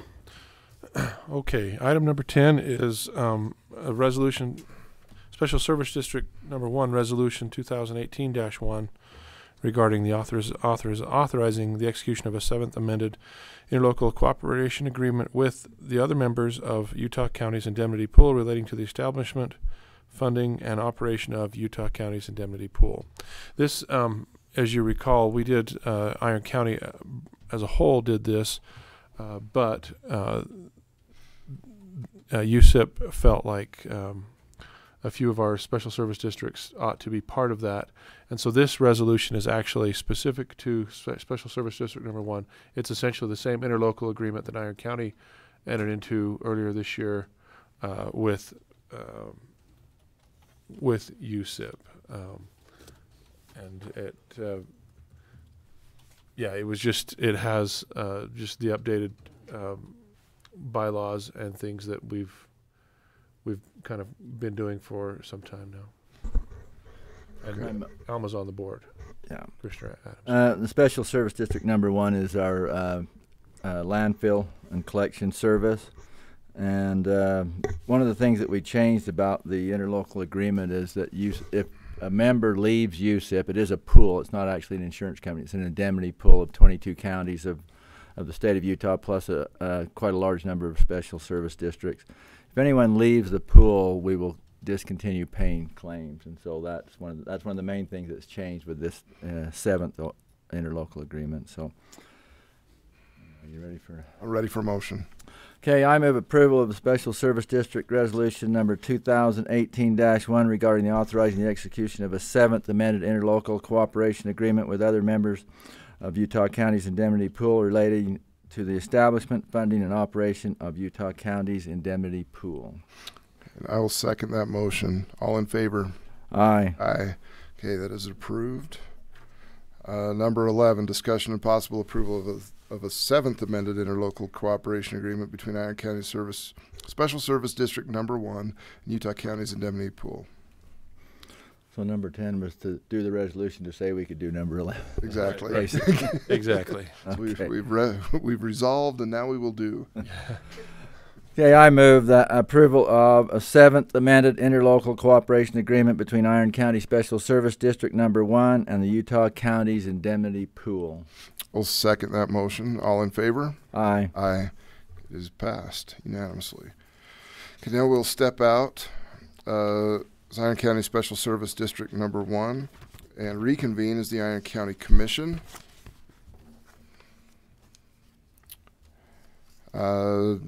Agenda item number 12.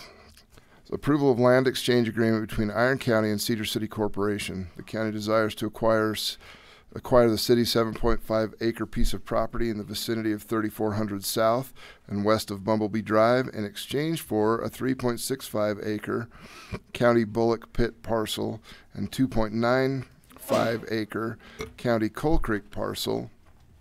And Mr. Edwards from the County Attorney's Office will speak to us on this. So you have an agreement in your packet that the city drafted and prepared. Friday afternoon, I received a phone call from the Cedar City attorney. They wanted to make some changes to that agreement, and those changes are outlined in red on the draft that I just handed out to you. So those amendments would not be in the draft of the agreement that was in your packet. Specifically, there's a 3B in which the county would be limited to using the gravel from one of those properties only on specific roads. They want us to conduct a sedimentation study on Quichipaw Creek to determine whether or not recharge is viable. There's various other provisions in this agreement that they'd like us to incorporate into the draft that was previously provided.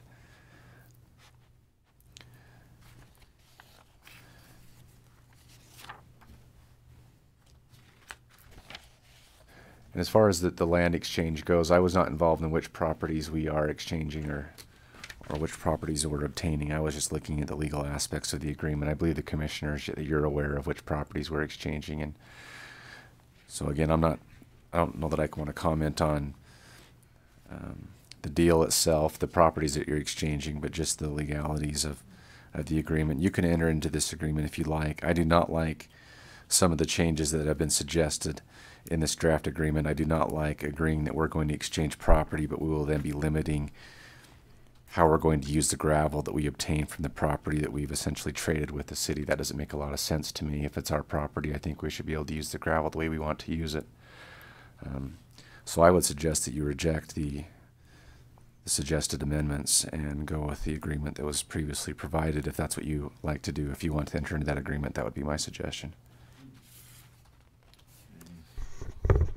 So you're saying we could reject and go ahead and do our motion today and then contingent on them accepting? Well, you can agree to enter into the original agreement that was provided if that's what you want to do, and if the city determines that they do not want to enter the agreement on those terms, then they would reject that agreement. Continue to negotiate. Okay. Please. Recognize Mr. Cousins as a member of the Cedar City Council. Thank you. I haven't read the fine details of the agreement yet. I haven't got my packet this week yet, but I hope that we can come to an agreement on this. I think it's a win-win for the county and the city. We've got a source of gravel there that can help Preston mine and use for the Vandenberg Road construction. And we're hoping it can leave a large gravel pit that we can run that Quichapa water down into, and it can act as a detention basin to prevent flooding for Sunset Canyon subdivision as well as recharge. And so I hope that I'm in favor of, as a city councilman, of making this work. Hope we can come to an agreement there. About 6 years ago, Joe Burgess and I went out there and tried to find a location just below that. We found one that we could use to recharge. We were going to actually pump water when Quichapa was so high. We were going to pump water up and recharge in that alluvial fan as that came out of that canyon. But the Division of Water Quality prevented us from doing that because the water is contaminated with salts, and they wouldn't let us do that. We weren't aware of that at the time, but we were disappointed because we were hoping to recharge a lot of that water that was just being evaporated. So this kind of a dream come true for me, as having worked on this for many years, to see this happen. I think it could be a win-win, and I hope that we can come to an agreement. Do you know what the source of the limitation on where the gravel is used came from? Is that? I don't know. That at first glance that doesn't make a lot of sense, but I'd have to talk to our city attorney and see where he's coming from on that. I believe it came from your city engineer. And there, like I said, there's a sedimentation study that we're required to conduct on Quichapa Creek, water rights study, constructing a diversion. For Cedar City, there's a well just to the east of that, one of our city wells. So if we can recharge right there, it would benefit. I know the landowners are concerned because Cedar City's been, harvesting water there for many years, and the aquifer's dropping, and it's affecting them. So the more recharge we can do there would help everybody. It'd help the citizens. Is that the one right in the middle of Sunset subdivision? Yes. Yeah. Right. We'd also have to provide the city with a design showing the shape and finished topography of the mined gravel pit. And again, if that was on property that we owned as the county, if it was our gravel pit, I don't know why we would have to show a design to the city. The mining safety people regulate that, and so if it's our property, then we'll be under those rules. I'll get with Kit Wareham and look at some of those details, see what we can work out. Okay. Thank you. Well, I think it's definitely a win-win, and the amount of acreage is pretty much equal, and those two parcels that we're trading I think will be very valuable to the city at some point, maybe even more valuable than this gravel will be to us. But it'll be for the Vandenberg Road, and also eventually the Bumblebee Road that starts right there will be improved, and then any other roads in that area will. It's amazing how much we save by having a gravel pit close to the project. It's a tremendous amount. Moving dirt is extremely expensive. So anyway, I move approval of the land exchange agreement as originally written between Iron County and Cedar City Corporation. The county desires to acquire the city's 7.5 acre piece of property in the vicinity of 3400 south and west of Bumblebee Drive in exchange for the 3.65 acre county Bullet Pit parcel and 2.95 acre county Coal Creek parcel. And can I clarify on your motion? Mm-hmm. So when you say as originally written, do you mean that the version that's submitted in the packet and not the suggested changes that I gave to you today? That we accept and approve the version in our packet. Okay. I'll second that motion. All in favor? Aye. Aye. It is approved. And we appreciate and we're certainly willing to work out the other language with the city.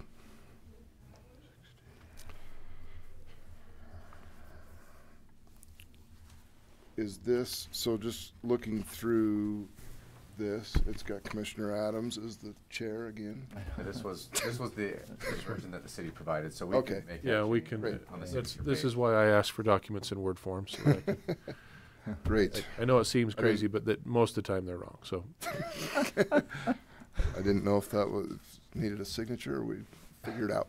Yeah, we'll correct it. Okay, number 13, Mr. Jessen. I'm looking where he was a minute ago, and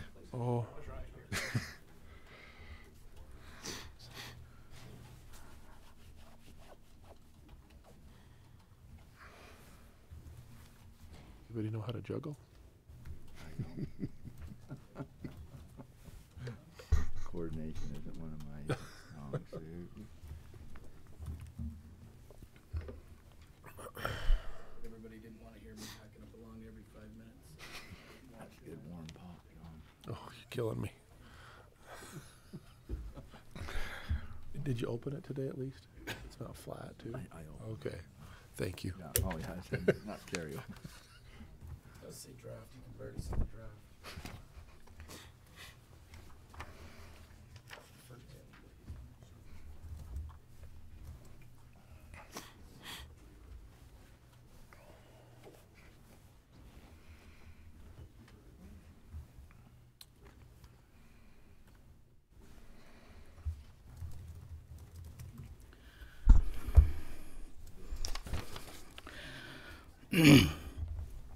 So we had a long discussion a couple meetings ago on potentially forming an audit committee. Without going into a full history, we're being pressured by the state auditor to work on our internal controls. In the state code, it says that the state auditor shall advise counties on internal controls. That's being interpreted rather liberally, but they are, in fact, we have now officially received the risk assessment survey from the state auditor. They've sent them out to all the counties. Weighted very heavily on that risk assessment is, do we have an internal audit function, and do we have an audit committee? The challenge with an audit committee is it's traditionally set up and the way it's recommended in generally accepted accounting, FASB, and other regulating entities is generally you'll have an audit committee that will be independent of management, that will kind of steer internal audits within an organization. The challenge at the county level, that's fine at a city level and at other, businesses, private corporations, and so forth. The problem at the county level is that audit committee would become make a little bit of a legal crisis, because it would directly conflict with the county elected auditors' duties that are set by state statute. And so we've tried to figure out how we might work with the state auditor and set up an audit committee and make it something that could be really useful, not just extra meetings and extra bureaucracy, but something that could be useful.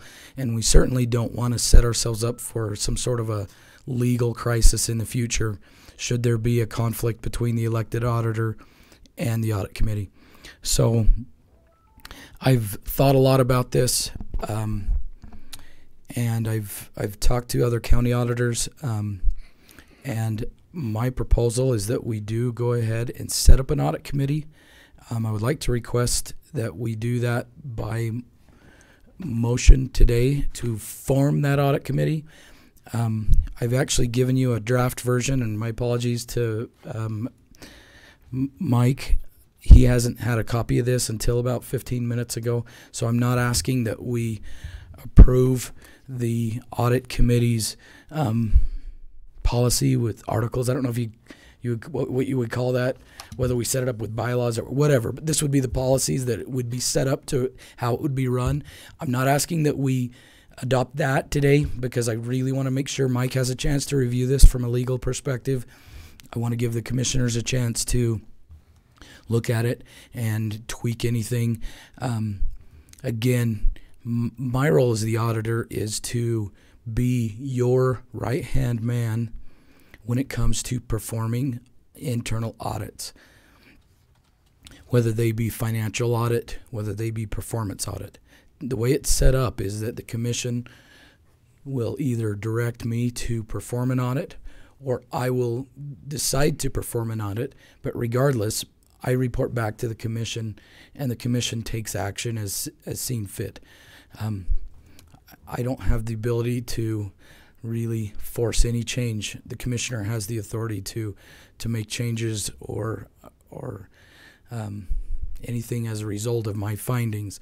So I think the best way to set this up, and as you read through it, this audit committee would be something that would be used really under the authority of me as the auditor.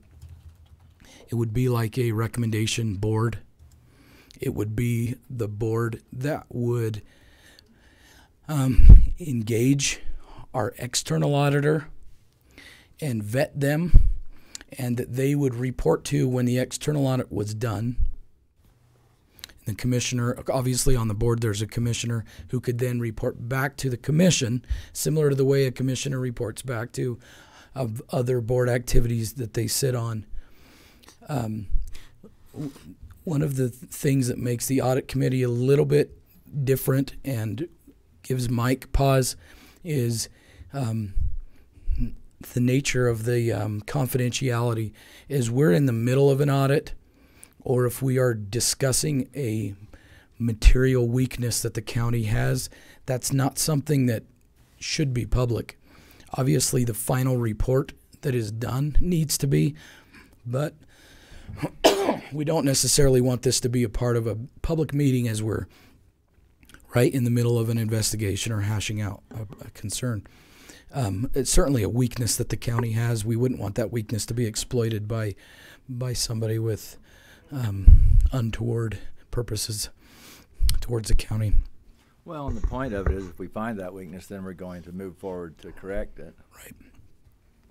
The other. So I just described. My thought is that this committee will meet 4 times a year. On the front end and the back end of the external audit, and on the front end and the back end of an internal audit.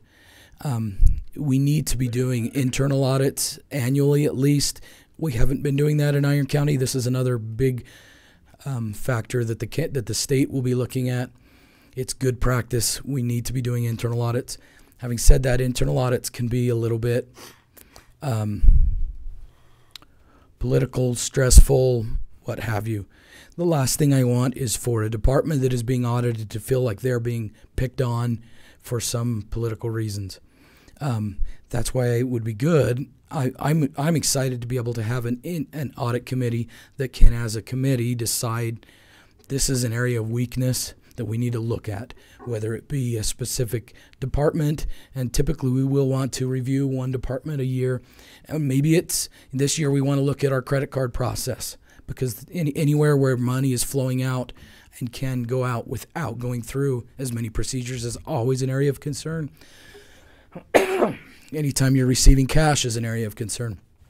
So this, as a committee, can decide where we're going to internal audit, and it makes it a little less prone to, be subject to maybe hurt feelings, or, certainly that it might be politically motivated.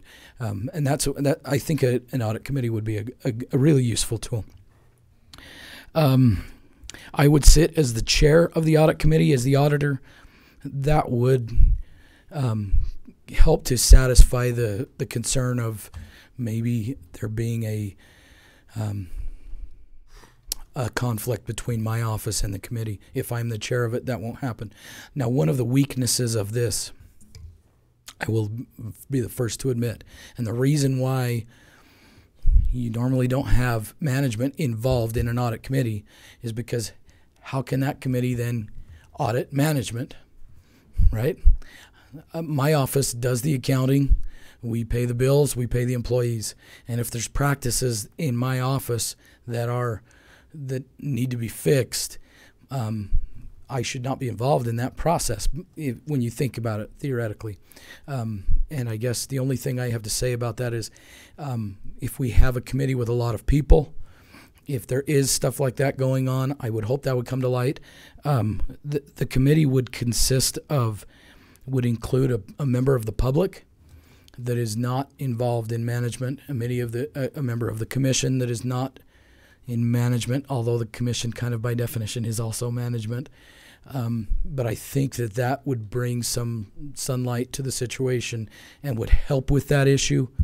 And it's certainly our external audit, although their job is not to find fraud, their job is also to look at our controls. They'll always tell you they don't officially have an opinion, because unless you're doing a single audit, which is triggered by more than $1 million in federal money, unless you're doing a single audit, they don't do tests of internal controls, but they certainly are right in our business.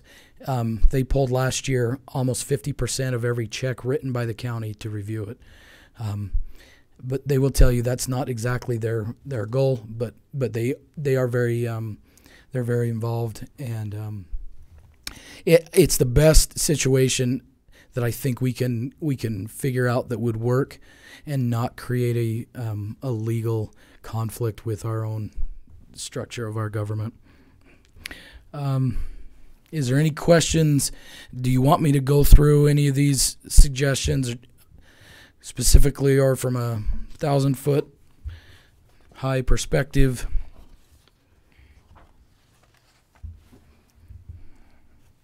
I don't think so.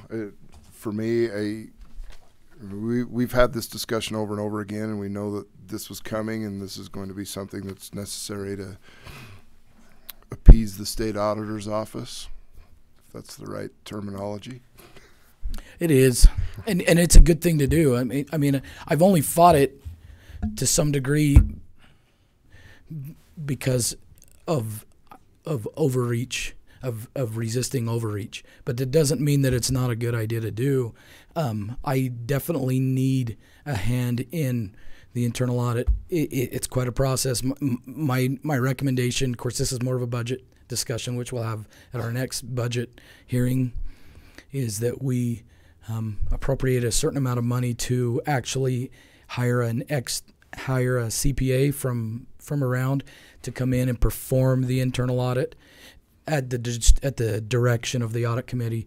Say we give them, okay, we got $4,000, that buys us X amount of hours, and we say, okay, this is the time you got to do the job, and we hire them, which provides a little bit more sunlight to have an external really highly trained CPA to do that. That's kind of where I see this going. Also, I wanted to float out there, again, this isn't on there to a point, but I have spoken with a gentleman by the name of David Harris. I don't know if you know him. He works for Hughes and Associates. I've asked him if he would be willing to be our member from the public to sit on the committee. He has a BA from Brigham Young University and an MBA from Thunderbird American Graduate School for International Management. He's focused on finance. He has all of his certifications as a FINRA investment advisor. He actually sits right now on the Enix City Council, and he was on their planning and zoning board before that. Really solid guy, really even-keeled, understands kind of the nuances of government.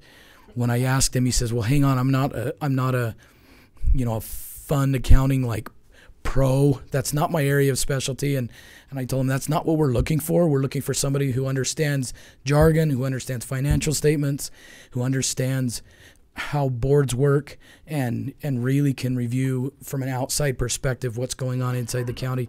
He said he would be happy to serve. Obviously, that appointment would be initially it'll be made by the commission. If you read the articles on here, future appointments would be by the audit committee, and we can change that too. But that's so. If you guys want to get a second to meet David between now and then and vet him yourself, I think he'd be an outstanding candidate. Of course, you may make the argument that I'm biased in this situation, which is why I'm bringing his name up so early in the process. But I would like to today officially form an audit committee, and then maybe by the next meeting actually adopt the rules and appoint.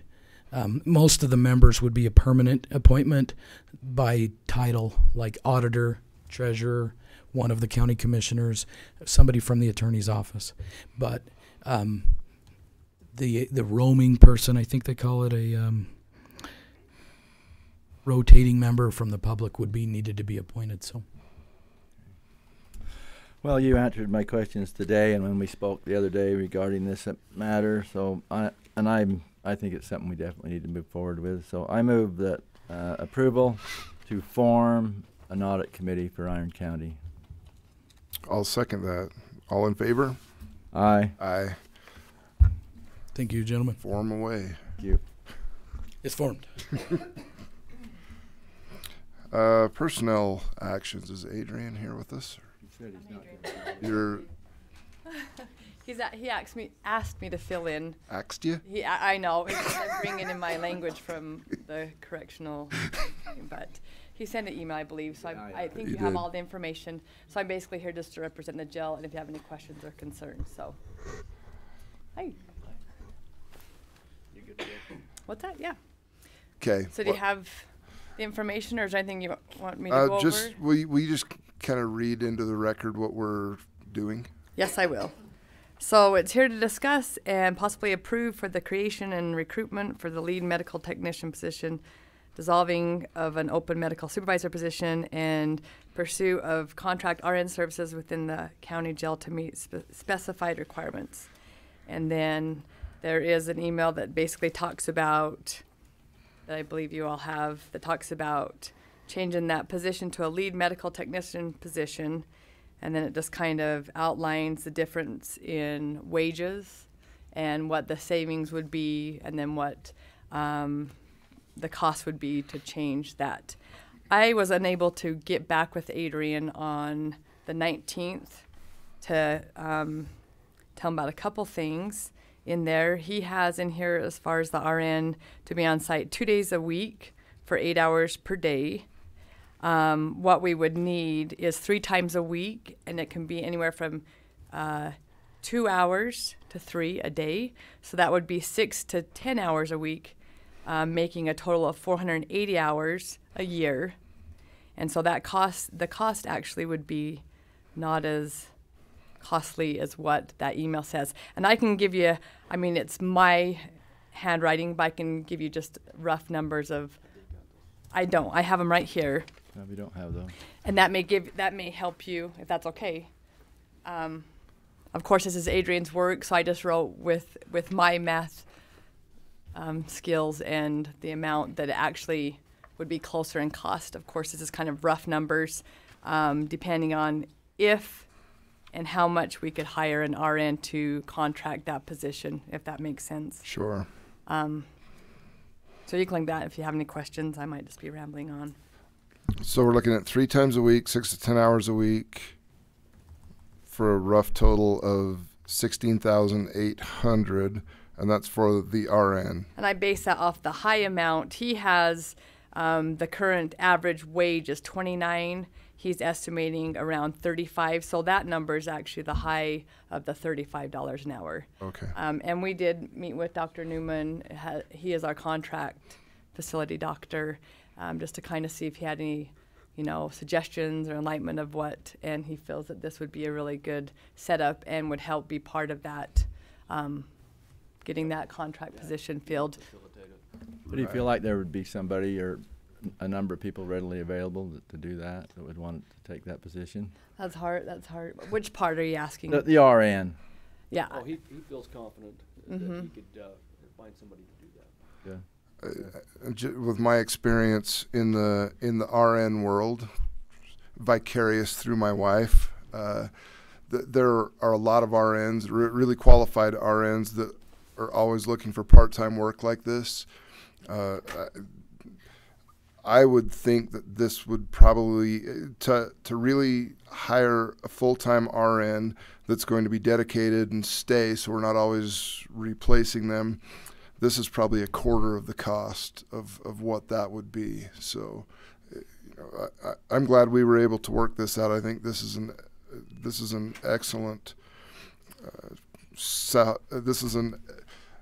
You know what I mean. So this is an excellent solution to that problem that we've been facing. I'm glad that this has worked out this way. We value our opinion of our medical director, Dr. Newman, and he feels good about this.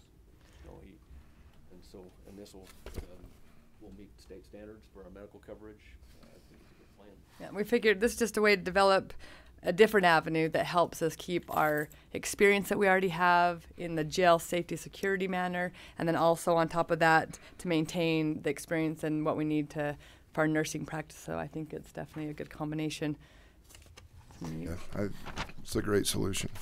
I totally agree. Thanks for taking the time to come back a few times and think this through. Sometimes it's good to just take a little time, and that's what's been done here, and I think we've got an excellent solution. So I move approval for creation and recruitment for a lead medical technician position, dissolving of the open medical supervisor position, and pursuit of contract for RN services within the county jail to meet specified requirements. I will second that motion. All in favor? Aye. Aye. It is approved. Thank you, folks. Happy birthday. 65 is a great age. Thank you. Yeah, I got many, many more. Thank you. Okay, non-delegated items.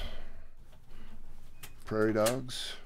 Boy, those dogs. Happily no. Man. Did I say this in the last meeting? I went to a debate, and not one person mentioned the word prairie dog. And that, I couldn't have had a better thank you, because, you know, and obviously there's lots of people that have done a lot, but there's no problems right now with the prairie dogs because people can build where they want to build, and so there's no uproar. And I mean, I've never been to a debate in 20 years, you know, in Iron County that prairie dog didn't come up. So anyway, it was awesome. So we're grateful for how things are moving along. No, we miss Jessica here asking for prairie dog take every week, but not so much that we want things to change and she has to come back. So. Another positive note on that, Commissioner, we did do our training for the GCP last week, and we do have all the entities that work with building permits and septic permits and so forth on board now. So we're off and running with this new GCP, and we thank the Commissioner. Awesome. Well, that was a huge concerted effort from here to DC and back, and we really appreciate everybody's help in getting that in place. That was a monumental task that we came out on top for sure. County boards, courthouse, any elevator update or anything else, Lester? Yeah. The elevator, actually, all the work has been performed on it. We are, hopefully we'll get the inspector here this coming week to get it certified, and then it will be in operation as it has been for the last 20 years. But just so everyone know, because there was some confusion, the elevator is still going to shake, jerk, like it always has. It's the same old elevator. The only thing we replaced in it is the telephone. This has been a long process to replace the telephone, I know, but. I don't know if this is the same principle, but a long time ago I took a tour of a mine, and they dropped you like hundreds of feet down in the ground. This is up in Park City, and that thing bounced and jerked, and the guy said, this is actually a good thing. We want the bounce and the jerk because that means that the cables are still healthy. You know, Yeah. if it was a solid thing, then we would know that the cables are getting worn out and they're probably going to break. So I don't know if that even applies here, but if you want to tell people that, Sure. I think I'll just go to with that. assure them, I think that would be acceptable. Just let you know there's still fluid in the RAM, and it's going up and down. We've never had anyone trapped in that elevator, have No. we? So, for how long? Long enough to get the door open and a ladder to him so he can. Okay, so isolated incident. Sorry, I brought no.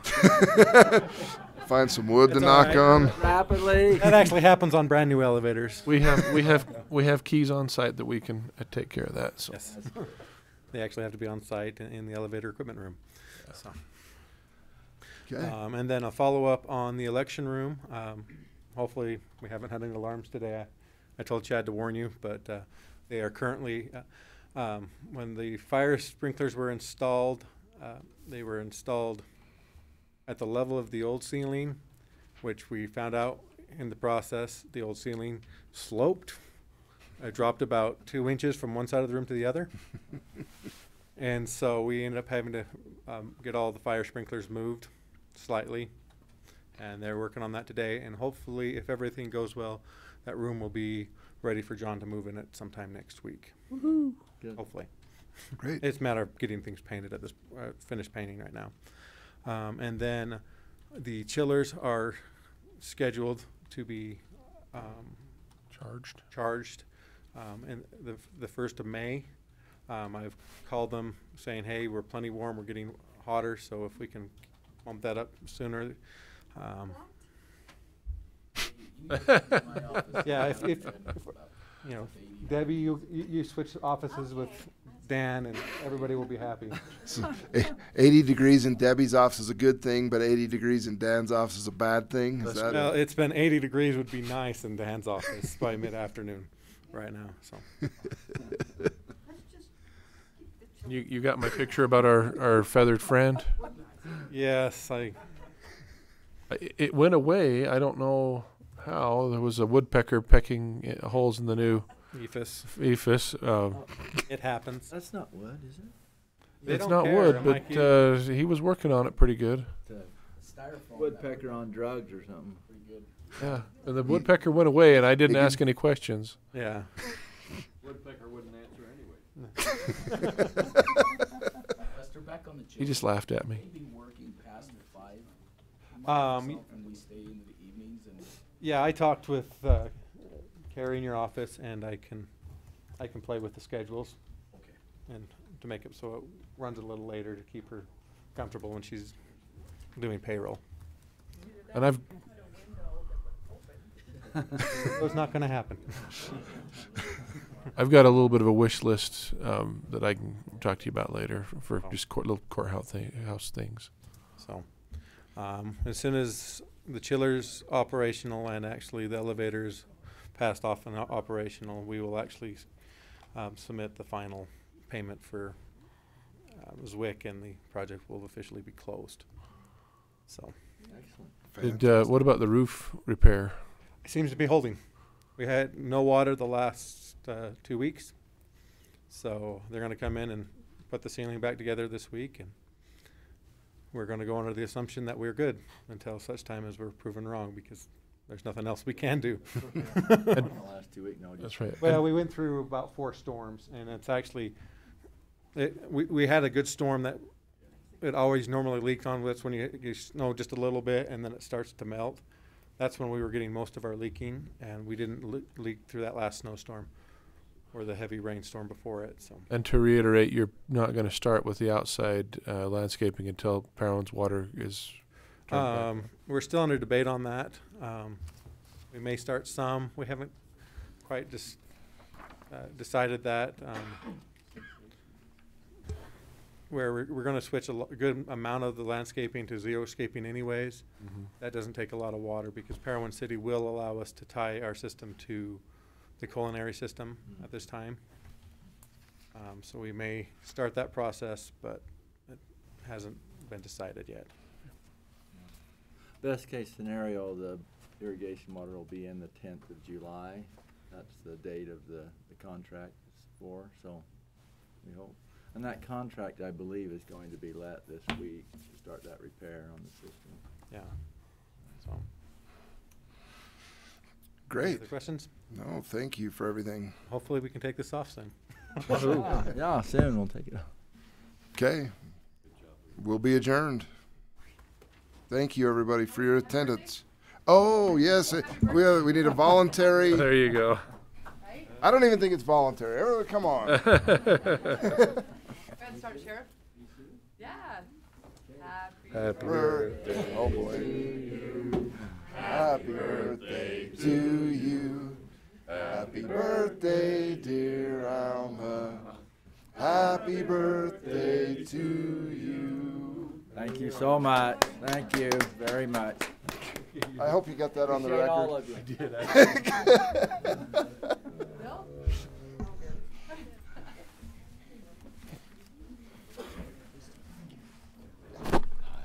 Jess. Yes, sir. I got a question on, we was talking about prairie dogs. Good job. Oh, thanks. Probably. These are getting better, but where are we at as far as like, Sure might not. you seen this field? Yeah.